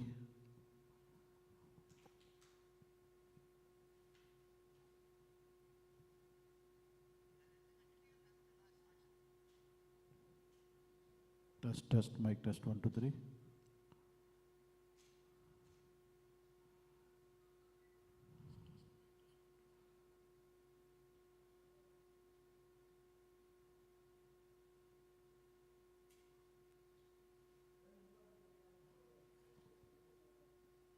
हाँ जी वही अभी check करता है वही अभी भी है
Test, test, test, test, testing, test, test. Pallada enne. Test, test, test, mic test. Test 1, 2, 3, test, mic test. Testing 1. Pallada enne. Test, test, test, test. Ne pallada enne. Test, test, test. Ah? Ne. Ah, then. Ne. Test, test, test. Ne pallada enne. Test, test, test. Ne, ed ne. Test, test, test, test. एक नहीं एक होगा testing एक ने testing test test test mic test testing 1 test test देंगे नो दें हरी देन ने टेस्ट टेस्ट इनो टेस्टिंग 1 माइक टेस्ट 1 2 3 देन ने माइक टेस्ट दें हरी mic test 1 2 3 mic test Test, test, test. Mic test 1, 2, 3. Mic test. Test, test, test. Testing 1. Mic test, mic test. Mic test 1, 2, 3. Test, test, test. Then I know. Hurry there.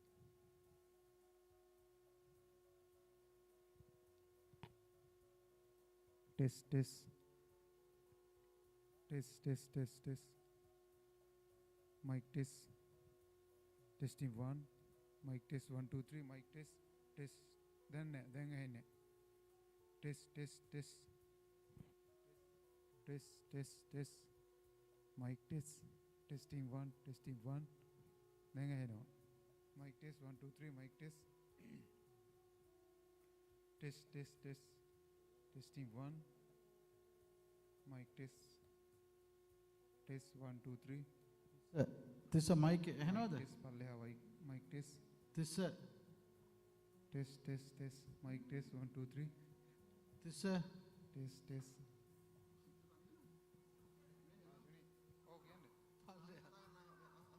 This a mic, no, this. Oh, I headphone making a whole beginning.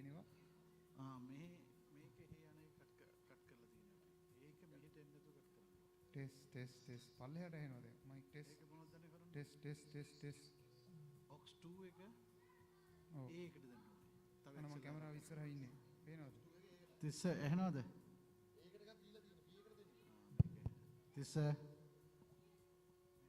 Test. Mic test. Testing 1. Test. Mic test 1 2 3 mic test. Johnny Mehta है ना? Johnny.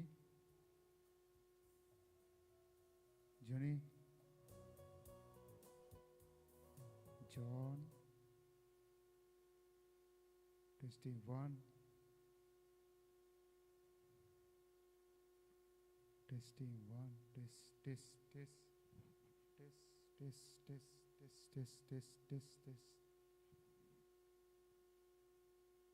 Mic test. Johnny. Mic test.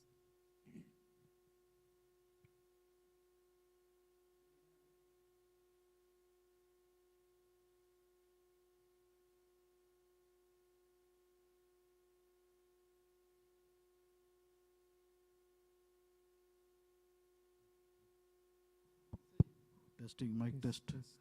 Mic test. Mic test. Mic test testing. Test.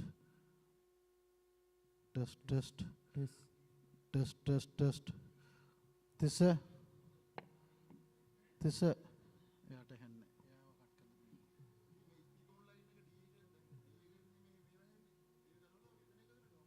हाँ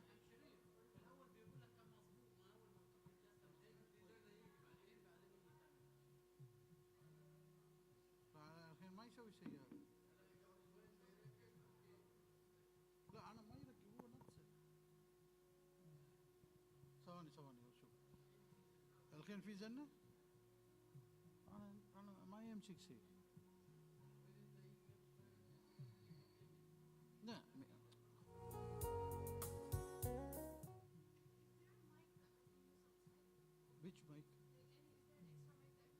outside no speaker. Yeah, no speaker. Yeah. Sorry. Yeah. Our camera again. This test.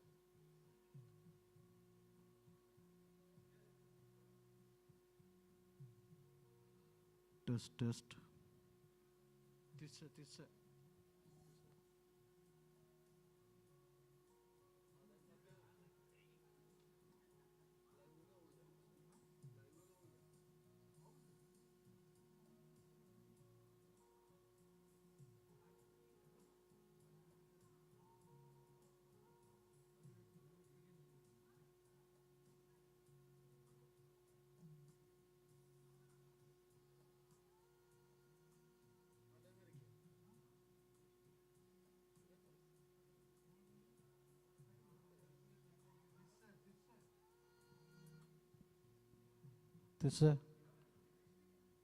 This.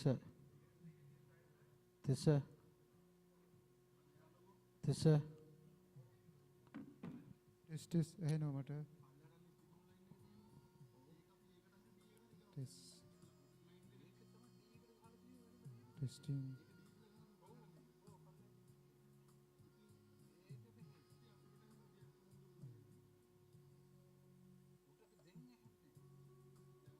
Testing. Test.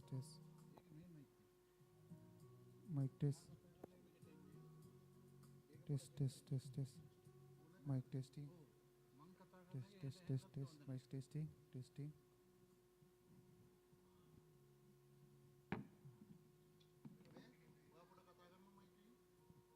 Test. Testing one. Oh, mata hai no. Oh. Test.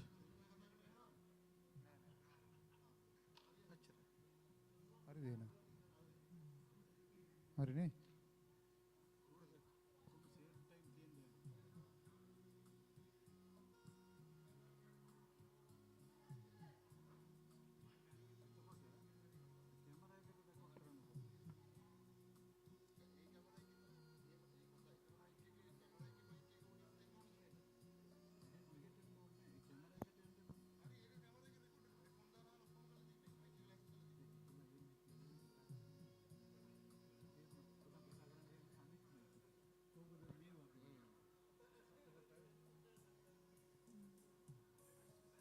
Test.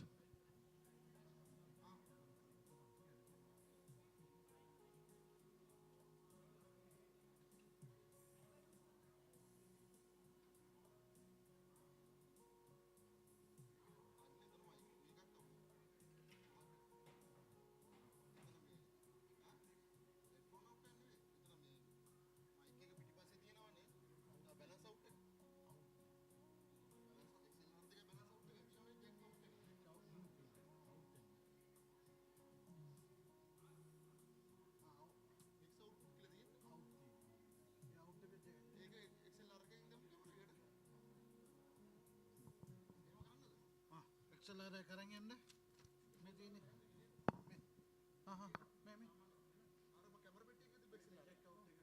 वो XLR क्या लगता है receiver है क्या camera बच्चा दूर है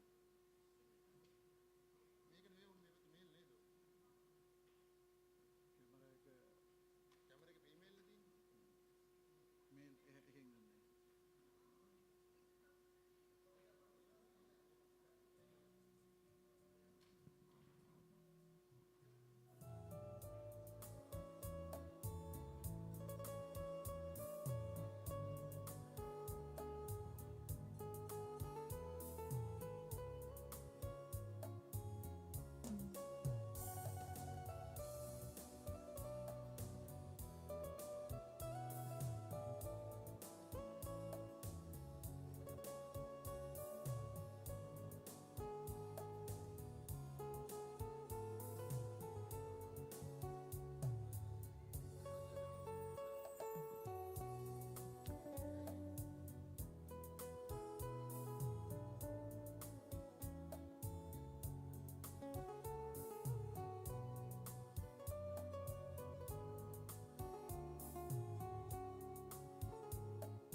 Good morning, everyone.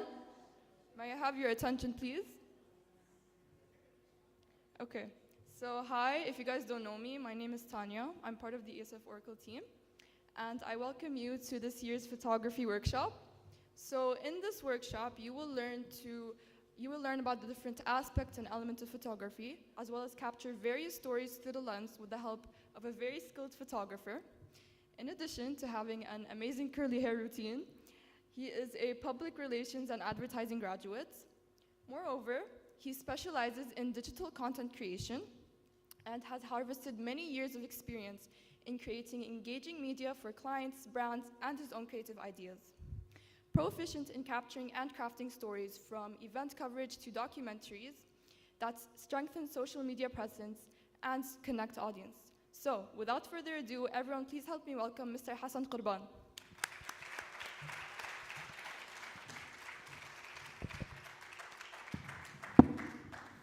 Hey guys, how you doing? How's everyone? You doing good? Okay, the lady in the back over there, are you a part of the workshop or are you just here to watch? You're just here to watch? Okay. So, you guys are here in this lovely Saturday because you all want to become better journalists. Some of you, I remember you from last year. I've seen you also in the ESF workshop at our university. Primarily today, what I'm going to be teaching you is the use of photography in how to convey a message through photography, how to tell a story through the means of photography, or capturing stories through the lens. Are you ready?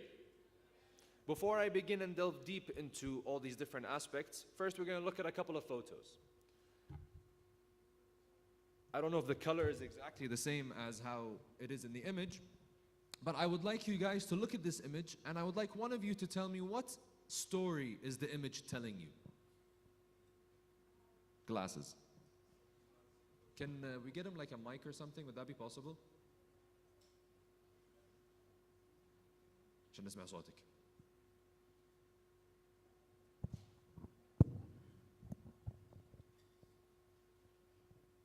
Cool image, huh? Every image you see today, except for one, is an award-winning photo. Every single photo in the presentation, okay? تفضل حبيبي. The photo could be representing someone practicing horse riding or maybe competing in a competition. Okay. Lady, can you give her the mic? I feel like that the girl that's riding the horse, I think she is running from something unknown since the horse is going in fast speed. Okay. One last one. Dude. Dude. Give dude the mic.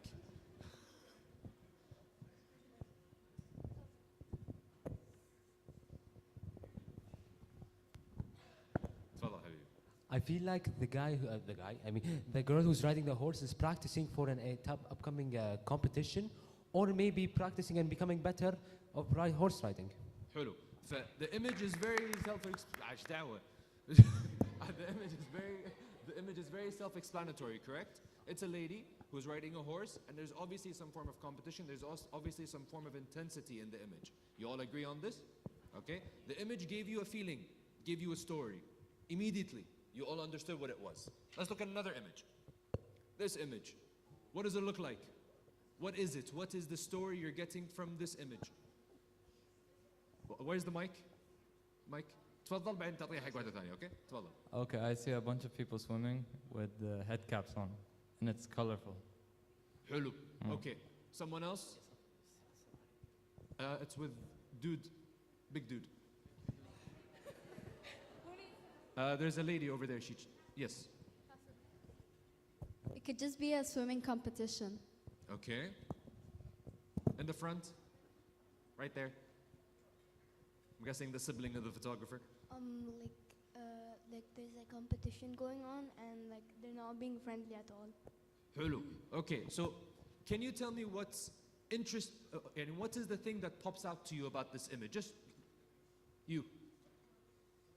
Colors, okay. حلو. So it's repeating. It's the same type of action over and over again, and it's very obvious. And it's very obvious that this is a triathlon. It's a part of a competition because everyone is trying to beat something. But there's something I want you guys to focus on. There's only 3 people that have their heads out. ولا أنا غلطان. Yeah, look. Purple, purple, purple. Everyone else, their caps are on the water. 4, there's another one. Where? هذا؟ لا هذا معكر. Okay, خلاص, okay. But we all understood the image. And there's something unique about this image. Lots of same action repeating. Okay, keep that in your mind. And one last image before we move. This is my favorite style of photography. To me, this is beautiful. Okay? Then? Okay, the colors are very important. When you see this image, what feeling do you get on the feeling? Not what it's telling you, what emotion do you feel? انت So like it's cool or like icy. Okay, that's not a bad way to see it. Cool is right, that's the color. You, just say. Feels animated. Do you feel anything when you look at that solitary animal in this wide open space? What do you feel, Habibi? صح, alone. Very good. That's the exact answer I wanted. This idea, this type of photography, it utilizes a lot of negative space, which we're going to be talking about, and it makes you focus on one solitary person, and it makes you question, what happened before? What happened after? Is this penguin lost? Is he looking for food? Is she looking for food? One image, one solitary moment can make you question 1,000 things. That's how you can use imagery to create stories. Because now every one of you is thinking about it in a different way. Make sense? Now you guys understand how images can convey stories. Each one of those images conveyed a story. And I just gave you a warm-up to your brain as to how to look at these images. I'm going to be breaking down 6 key elements that you need to focus on with photography. Some of you told me color, some of you told me repetition, some of you told me alone. But there is an idea behind photography, behind creating a story in your photography. It's not just about pressing a button. How many of you guys have heard, or how many of you guys have actually told someone, Wallah khosh camera, you have an amazing camera. Has anyone ever said this to any photographer? No? Just me? I'm the only one that... You've definitely heard this before. Photographers hear this all the time. Your camera is amazing. It's not about the camera. It's about understanding key concepts. It's about understanding the tool that you're using to create the image that you want. And this is what I'm going to teach you today. And in the end, we're going to break you up into teams, and you're going to use your phones to create a 5-image story. I know it sounds very complicated. 4 to 6. Later هذا شو راح يصير. Okay, for now, I just want you to focus with me on the 6 key concepts we're going to focus on and some tips and tricks about photography. حلو؟ مو عاجبك شكلك انتي. ليش مو عاجبك؟ Okay, خلينا نكمل. So, what is photography? Photography, in the most basic essence, is drawing with light. You cannot take good photos if you do not have a good concept of light. Can someone explain to me the lighting in this room? Yes. Cool. صح.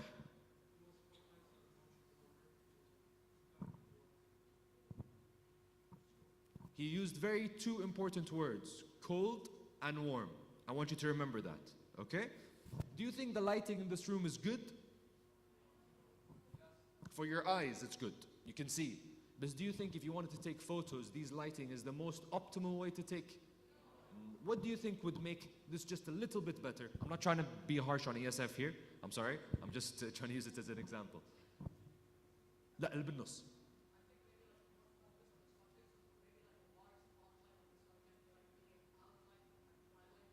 Hello? Okay, what else? What other lighting thing? He said spotlight. But what else can we do around the spotlight to emphasize on the subject?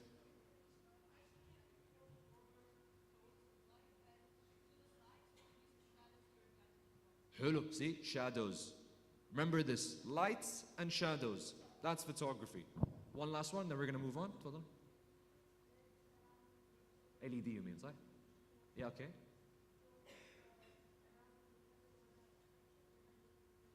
Okay, you can use LEDs to put around the subject to highlight them. That's also another way. But I want you to remember 2 key things.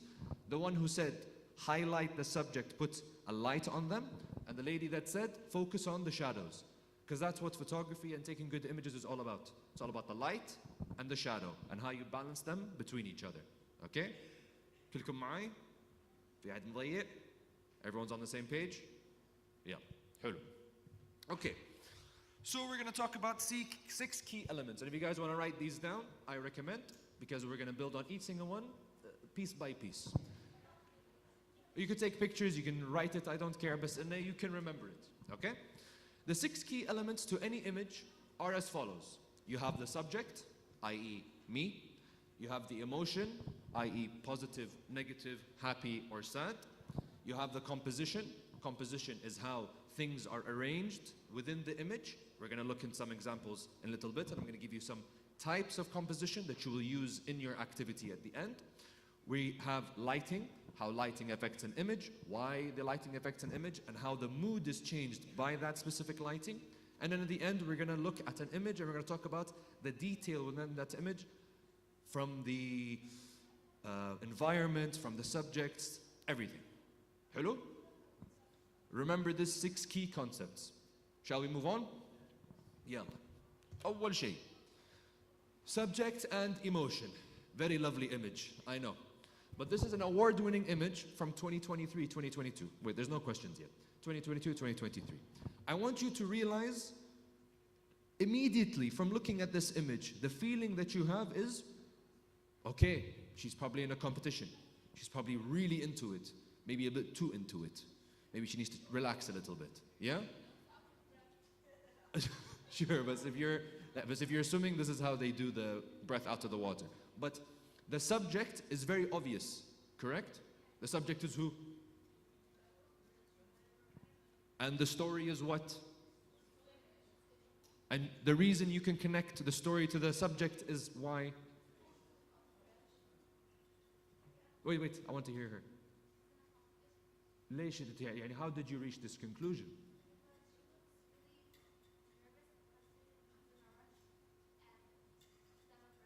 So that's from her emotion. You can see from her emotion and from the subject and from the context, you got the entire story. صح? Every single image that you will ever see that is award-winning or is a good image, there's always a subject. The subject can be a human, the subject can be an object, it can be a mountain, it can be a sky, it does not matter. But the subject that you're trying to anchor the story in is very important. So always remember that when you're taking photos. If I'm just taking a photo of everyone here, you are all the subject.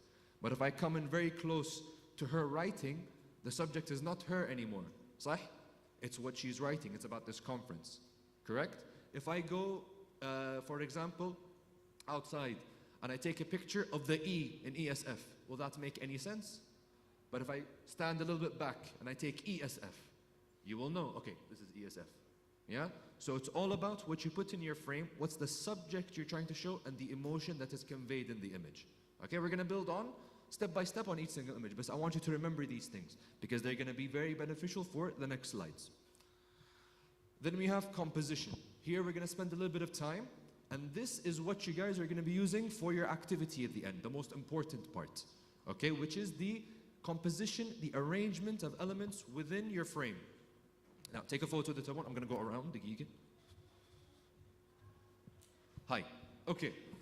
So you have 6 key ways of composition. There's hundreds and hundreds and hundreds of composition methods, but these are the most basic composition methods, the foundation of photography. Okay? The first one is the rule of thirds. What is the rule of thirds? Do you know what the rule of thirds is? Do you? Can someone give her a mic? Where's the mic? مفيش mic? Okay. تعالي. What is the rule of thirds? The rule of thirds is like when you repeat something 3 times or like something. Close, but no cigar. Sorry, not correct.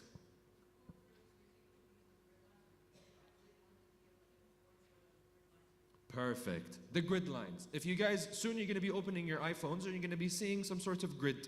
You see this image over here? Right here. Every camera has a built-in grid line.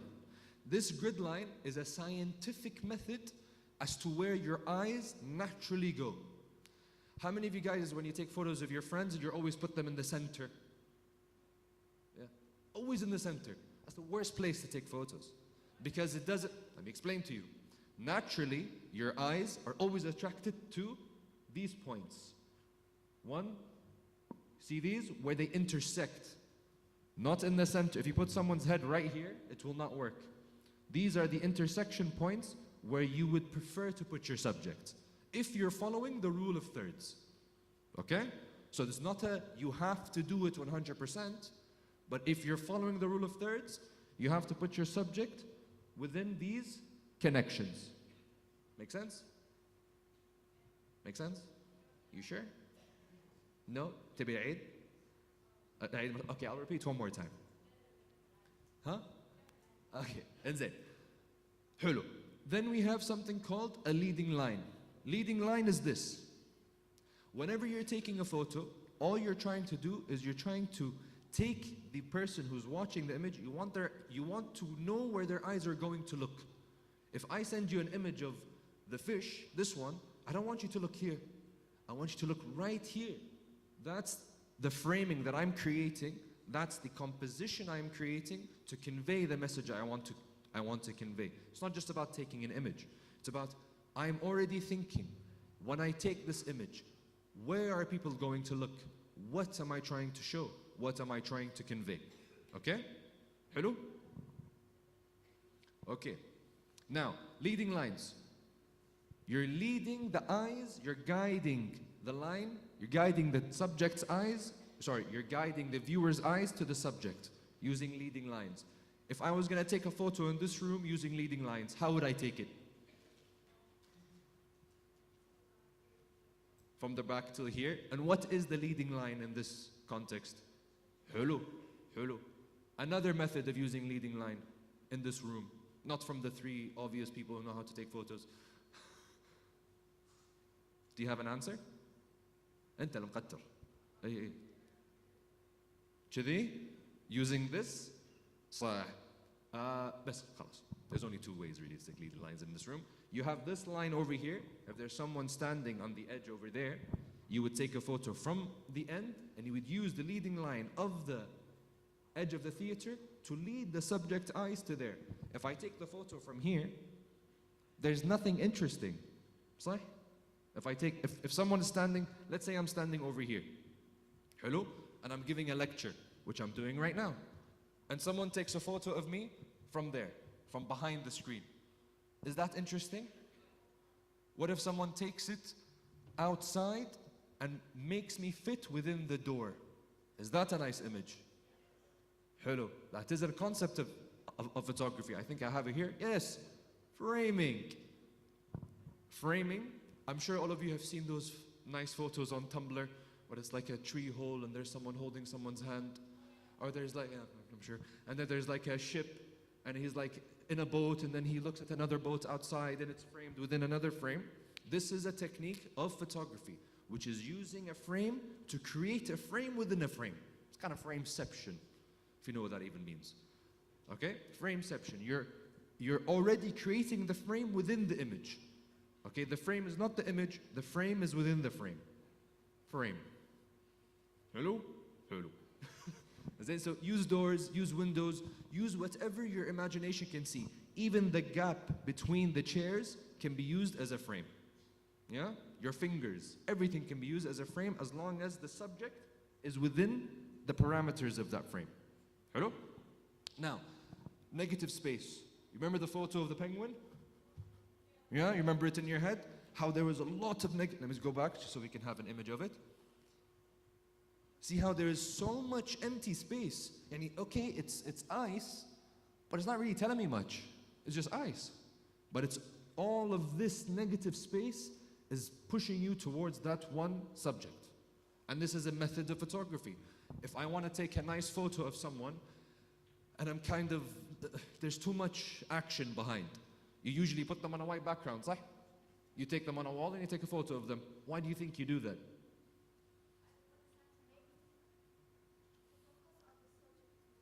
Because the white background is what? Negative space. Whenever you guys, I'm sure all of you have taken a picture of the moon. Yeah, when you take a picture of the moon and it's just the moon and it's pure darkness, isn't that a beautiful photo? Because that's one single subject in a sea of negative space.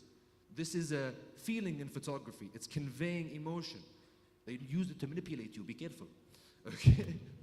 Now, we're good on subject.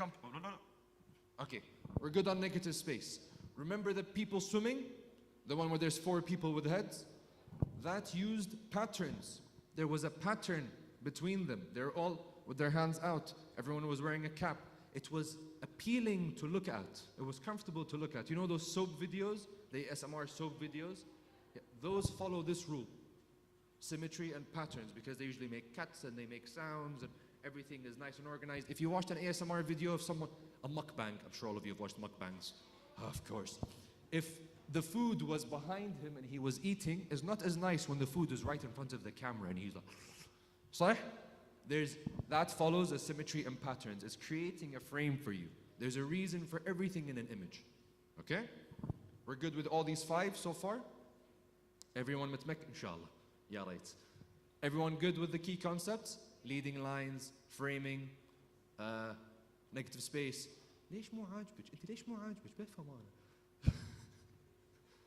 Well, you look like you don't like the space. Okay, and this is the last and most important one, which is called depth.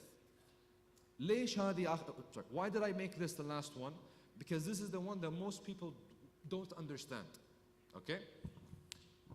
How do I give you a good example? حلو. If I wanted to take a photo of this bottle, okay? And I wanted to emphasize the bottle, will I take the photo from back here, super wide? What am I gonna do? How close? Directly in front of it. يعني مو كذي بس كذي شوية distance. Okay? And when you take the photo, what are you doing when and to you guys, when you use your phones in the activity, I want you to use portrait mode for this. Okay? You're gonna see that the background is blurred. You see that blur? That's the depth, giving you the feeling that there's something behind. Here's a golden rule for photography. Whenever you take a photo of a subject, like let's say I'm standing here, always try your best to keep a light source behind them. ليش?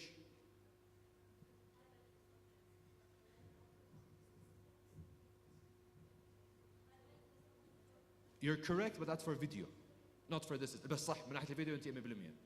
قول لي. How does he stand out if there's a light behind him? Remember the word depth.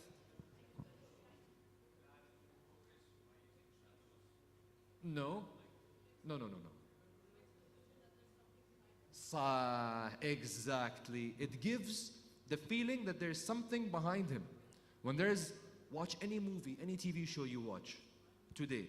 Look behind the characters. There's always a light behind the character, always. You don't realize it, but it gives you the illusion of depth. And that makes the image better. If there's no depth in an image, it looks flat. I'm going to give you some example, okay? Let's use this one as an example. The subject is not in front, but what is all of this doing? What's it making you feel? إنه هو, it's very what? صح, إنه هو بعيد. He's far away from me. If I zoomed in on him, you won't know. There's no depth. It's just a guy walking on a bridge.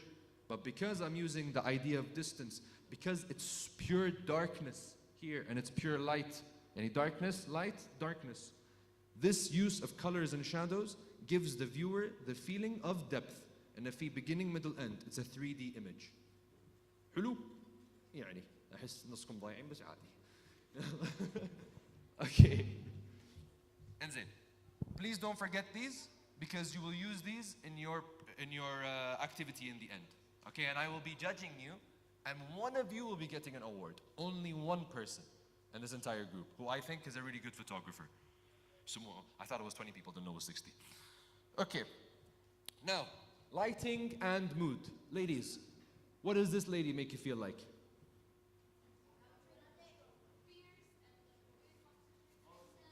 Only ladies, please. Intense. حلو.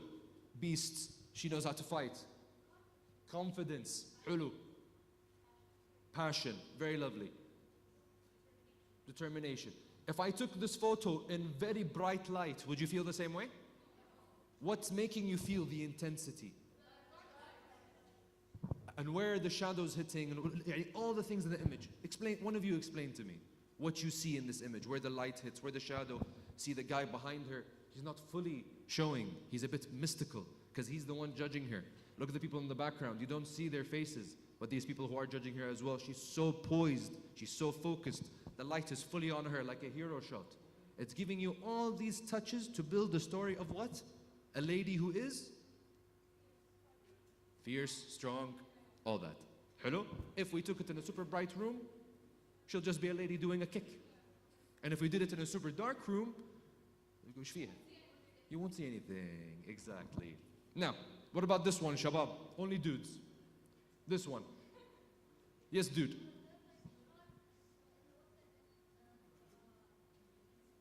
This is not. Sorry, did you say rocks? Sharks. Okay, that's what the image made you feel like, that these are sharks. Okay, what else, dude? Yes, Habib. Okay, what else? تفضل.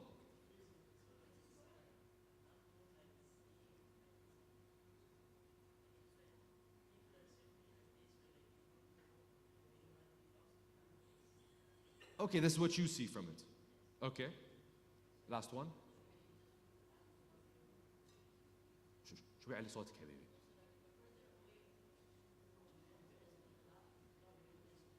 Okay, that's also each one of you focused on شنو؟ إن it's dark, and it looks like sharks, and it's a bit gloomy, a bit moody, صح? But they're enjoying, they're surfing. Isn't surfing supposed to be a positive thing? Surfing is fun. Does the image make it look fun? Or does it make it look ominous? Like there's sharks in the water. Yeah? Why did it make you feel that way? Can you see the characters? They're all shadowy, mystical. He thought they were sharks. Could that have been a reason for him using that kind of technique, the photographer, to give you that feeling? This is a rhetorical question. This is a rhetorical question, but the idea is everything within the image has a purpose. That's عادي حبيبي خلاص. The shadows, what's called the subject, the image itself, the waves crashing, the pier is very important because the pier shows you that they're very close to land. If there was no pier, you would think these guys are in the middle of the ocean. صح? And it tells you this is probably California because of the wheel and stuff like that. So each part of the image tells you a part of the story. Each lighting effect has a purpose. Hello? And last one, in the end, that is just a wolf. But the wolf, شنو عيل? There's a lady. It's a dog.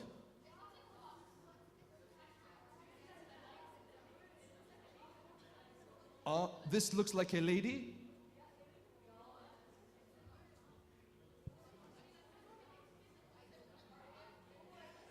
نعم. I don't know what you mean by that.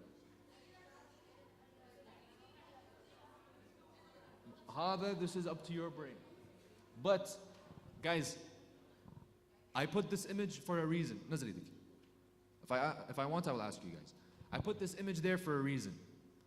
You kind of know what it is, but you don't know what it is.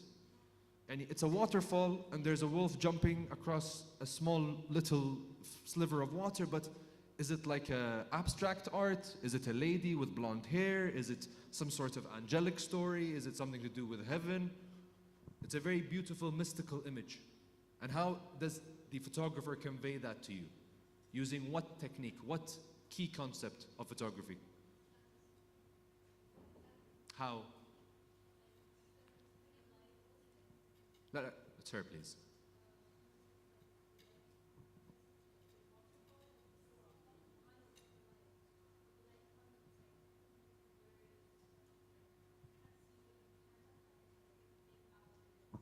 حلو تفضل. just silhouette مو silhouettic. لا عادي بس صح silhouette is a technique in photography. Why it's one of my favorites as well. تفضلي.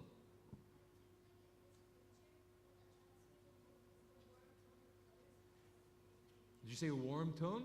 Okay, صح? Beautiful. She said something very perfect. Why is it that here it's orange and here it's blue? Why are these colors the ones that are used in photography? Just السالفة. I know you know, but I know you know. Warm and cold. I want you to remember this. What's called warm lighting and cold lighting. Warm lighting, it is both. صح. And this is a technique for photography. هذا ما راح أدش فيه اليوم. Orange and teal usually work very well together as complementary colors, but that's a whole different subject. But the warmth conveys what emotion? صح. Calmness. And the blue. So it's a mix of both. This image in itself makes you feel weird. Like, what the hell's going on here? Yeah? All of this is not cheap by chance. It's all, and this is an award-winning photo, by the way. I think it's won 2021 Photography World Awards or something like that. Very cool stuff. Hello? We're good? Now for the final part of the 6 key concepts. أدري قرأت عليكم وايد. We're almost done, I promise. Like 10 more minutes, we'll be done. Details on context. I'm not going to ask you any questions about this. I'm going to explain it to you. I'm going to give you the details. And when you look at the details, I want you to focus on each single aspect used. This looks like a stop motion image. Like someone took a photo of him here, here, here, here, here, here, here, here. Like it's in full-on action. But in reality, it's a full hurt. That's details. The water, the particles of the water, the difference that there's water and there's land and behind them there's a huge amount of dust. Are they running away from the dust? Is the dust caused by them and the herd behind them? These are all mini details within the image that will make you ask more and more questions. Why is it here? Why is it there? Is he the leader? Is he the alpha? Is it actually a full team or is it stop motion? Sorry for using the word alpha. Yeah? But in animal world, there's always an alpha. Okay? So, do you see where I'm coming from with this image? In terms of the context, no, no. قلت no? بدلتك حلوة. Your suit is nice. Is it? Yes, blonde. Habibi. Yes. It's making you feel it's like a war? Is that the kind of vibe it's giving you? Do you think that's on purpose? Is this what you're thinking about when you see this image? Okay. He's saying that this looks like a battle, like they're just got out of a war, like they're being bombed. Do you guys relate to this or not really? I feel like you're not relating with it. شو انت بتقولين? Yes.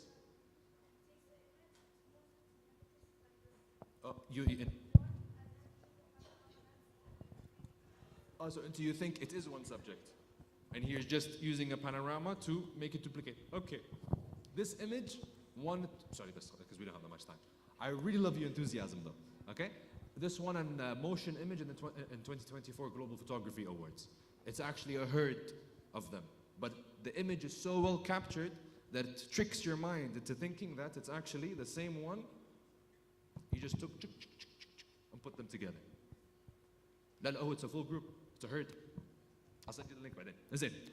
Now, we got the 6 key concepts. I'm going to show you a photo. And in this photo, I want you to tell me what concepts are being used. We're going to do 2 photos. Okay?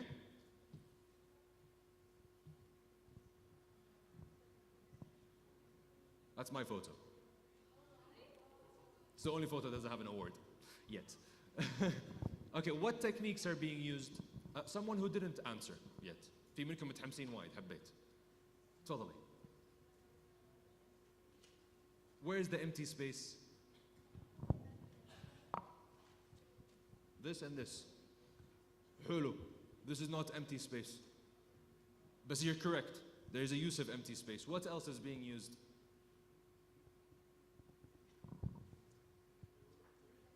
صح. How am I using the rule of thirds? Putting it more to the right of the frame, صح? حلو. What other technique am I using? تفضل.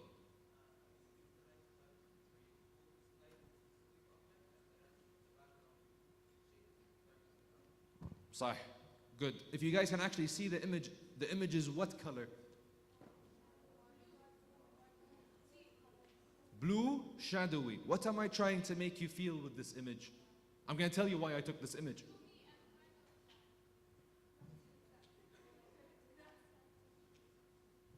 Sad, gloomy, kind of down, but it's beautiful. I'm not trying to give my own image, and it's beautiful, but I mean the image is beautiful. It's a river, it's a mountain. But does the image make you feel happy? You want to know why I took this photo? In the morning, we had my entire family, 6 of us, we had this biplane booked to take a trip around the hills in Scotland, and then it rained. Surprisingly, shockingly, it rained in Scotland. It rained a lot, and then we couldn't go on the plane, and we were going to leave for the next day. So I was very sad. So I took this image to remember that sadness. Yeah? Okay? I'm going to show you another image now. This is the only one that's my image. Everything else is all award-winning photography. This one. Very intense. Striking. بهيلج والله بهيلج نطري. تفضل. انزين بالempty space شو قاعد يسوي؟ empty space قام يسوي شنو الفيلينج the empty space is giving you اي انت تفضلي.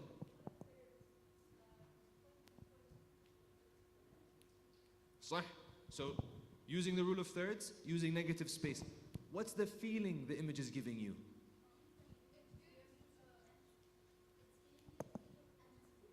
حلو.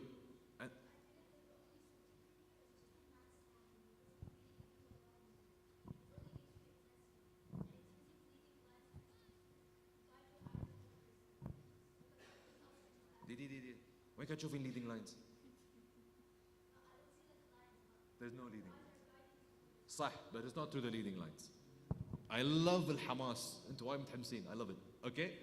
There's no leading lines in this image. How would there be leading lines in this image? لا. Same frame. What do I need to do with the subject?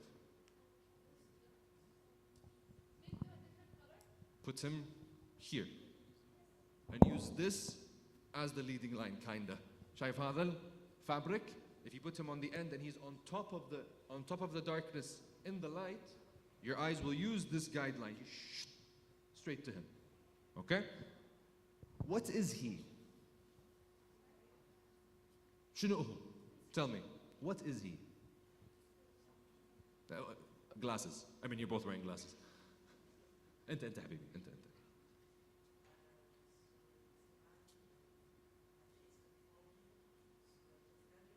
He's a fisherman. Wait. Thank you.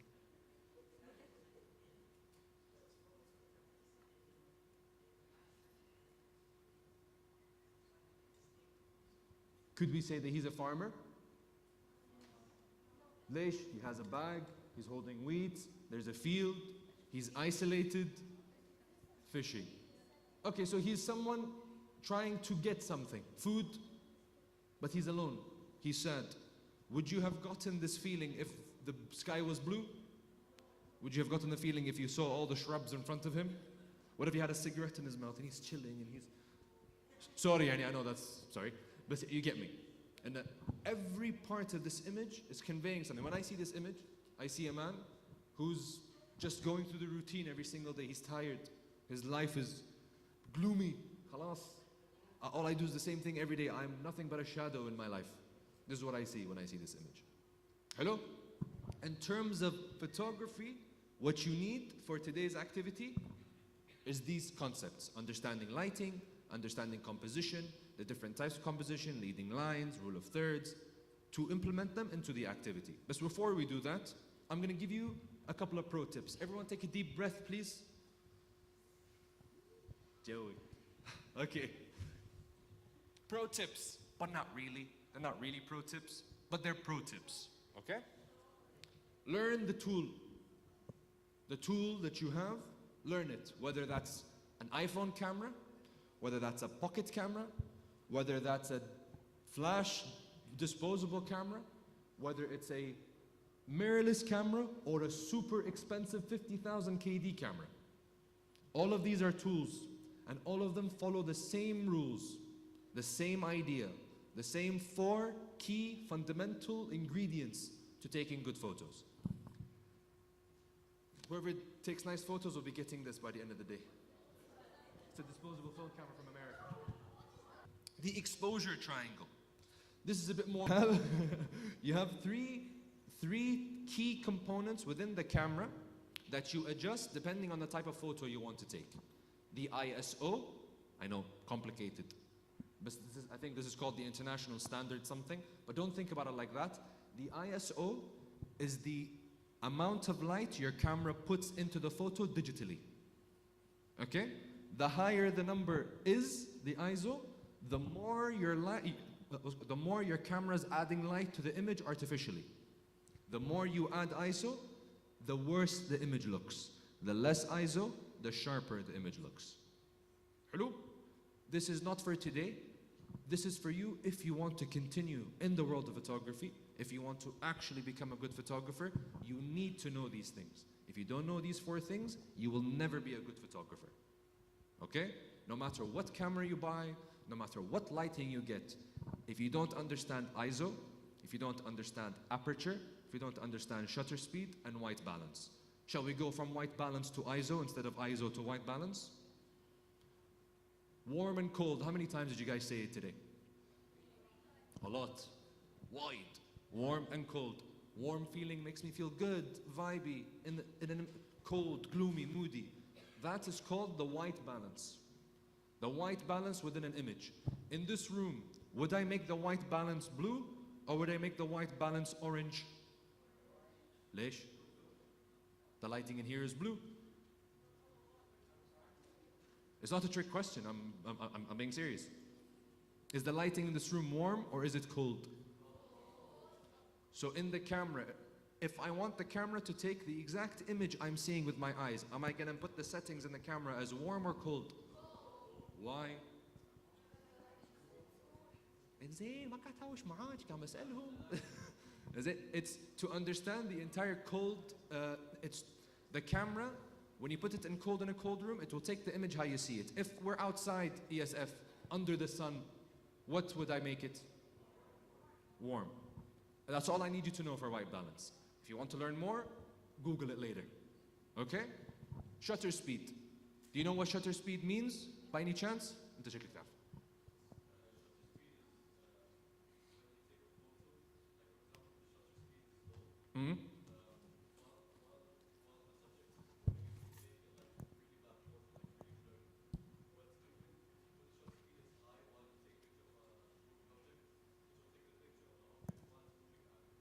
صح. صح. I want you to hear this. You hear that? That's the shutter speed. Now I want you to hear it now. Wait. I need a bit of light. See the difference? That's a high shutter speed. I'm gonna show you one more time. This is a slow shutter speed. Slow. Fast. The difference between the slow shutter speed and the fast shutter speed. When do I use fast shutter speed? You? When would I use fast shutter speed? Exactly. Something is moving faster, I increase my shutter speed. If something is stable, how low, do you know?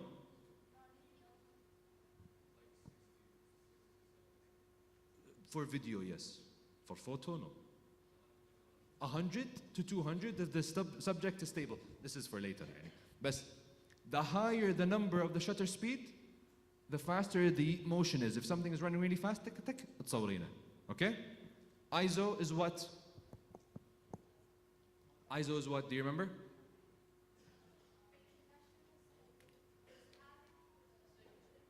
صح حبيت. لا انت بصح صح. Okay.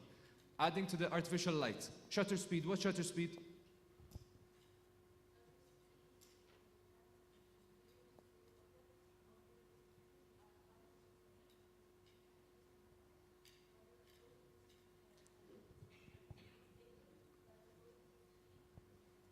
Beautiful. Awesome. Last thing, what is the aperture? I know you'll tell me. بصوت عالي.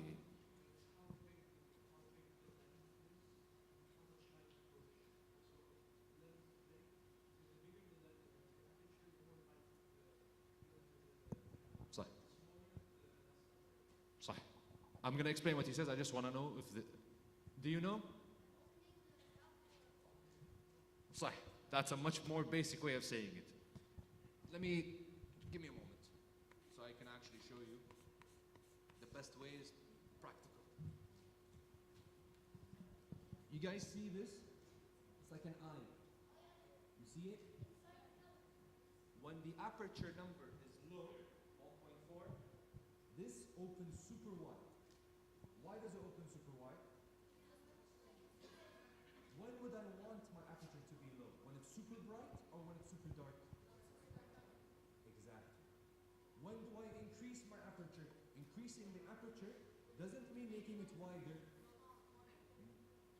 And when do I use a high aperture? Awesome job, guys. You see these three concepts, ISO, aperture, shutter speed, understanding the idea of the lens opening and closing, understanding when to use high shutter speed, when to use low shutter speed. Good? High shutter speed, low shutter speed, all these things are the ingredients to the photo. You can't just expect to hold the camera and take a lovely photo. You have to understand the different ingredients to create that beautiful photo. Okay? Any questions whatsoever about taking photos? You guys understood the idea of composition? Do you know what composition means? Composition. No?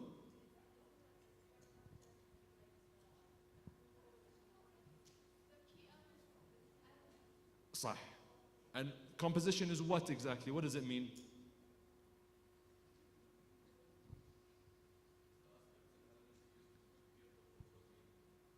صح. The arrangement, كتبيها. The arrangement of elements within the frame. Okay? Everyone good? حبيبي تفضل. شنو سؤالك؟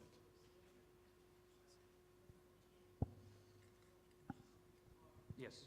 A close-up of something formed. Okay.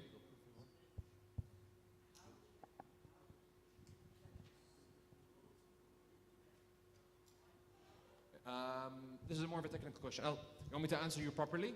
Like a photographer? Okay. Usually if we have a subject that's very far away, we don't use 24 to 70 millimeter lenses. Okay? That lens is called a 24 to 70. 24 to 70 means the smaller the number of the lens, the more I can see. If it's 10 millimeters, if it's 10 millimeters, the lens can see this much. Okay? If it's 500 millimeters, the lens's focal view is this much. But this much, it can take a photo of that guy sitting in a suit back there. I can take a perfect photo of his face, as if I'm sitting right next to him. But with the 10, there's no way I'll be able to shoot him from here. But I can shoot all of you. فهمت? Made sense? If you want to take someone far away, you have to have a higher lens. Anyway, now to the activity. Nalabas, we talk too much. So I think I gave you some nice tips, tricks, golden rules. Inshallah, by Chemsana, some of you are Hollywood directors. Call me when you are. Okay? Now, the activity. I want you guys all to break yourselves up into into teams of 4 to 6. Okay? I would like you to shoot a 5-image story. What does a 5-image story mean? Please, everyone focus with me. And if 20 people come and ask me the same question, we'll hafsal. Okay? Focus. 5-image story. You need to create a story with a beginning, middle, and end. All of you are writers. All of you are journalists. You've been to previous workshops, so you know what a beginning, middle, end is. Yes? The story can be about whatever you want. It could be you walking into a school. It could be you buying something from the vending machine. You walking into photo. Putting your hand on the vending machine, another photo. Getting the stuff out, another photo. Drinking it, 4th photo. Throwing it in the garbage, 5th photo. That's a story. Okay? any story whatsoever within this room, are they allowed to go outside? 10 minutes. Shall we say the courtyard? Okay. You can either stay in here or you do it in the courtyard. Teams of 4 to 6. Okay? If you have any questions, I'll be right here. Please put yourself in teams. And one last thing, I will answer you. And one last thing, if you have a problem with a subject, I'll give you this mini duck, and this will be your subject for the story. Okay, please put yourselves in teams of 4 to 6. It's a duck. تبينها? It's a duck. If you have a problem with creating a subject for your story, I'll give you this duck.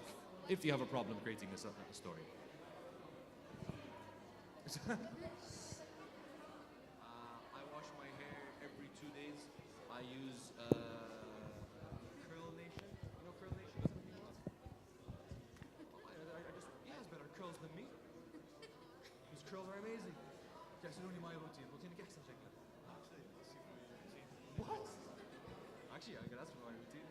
My lord. Okay, أول شيء, every time I condition my hair, I always comb as much as I can. I take a lot of vitamins from my hair too. I wash using, it's like a white shampoo. I don't know what it's called, Salaha. Curls. Is it Curl Nation? No. If you go to Curl Nation, Symphony Mall, if you go Symphony Mall, Sirdab, وكان اسمه Curl Nation, everything they have is amazing. I took my routine from them. Okay? Sure. You want 1 or 2? ما ثلاثة؟ أنت ثلاثة؟ أنت ثلاثة. يلا. 5 images. Are you going to be able to make a story without the duck? حبيبي. Yes, حبيبي, you can. Let's be careful, huh? Ask. Yes, I can. Excuse me. Can someone raise this, if possible? Can someone raise this? Sure.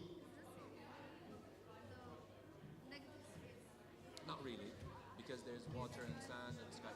How would it have been negative space if someone was if someone was standing on a ladder and all they can see is or top shoe.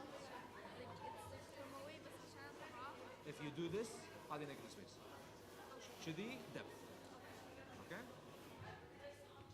شو تبي? Duck? You won't be able to make a story without a duck? 5. Yes, you can. شنو هذا؟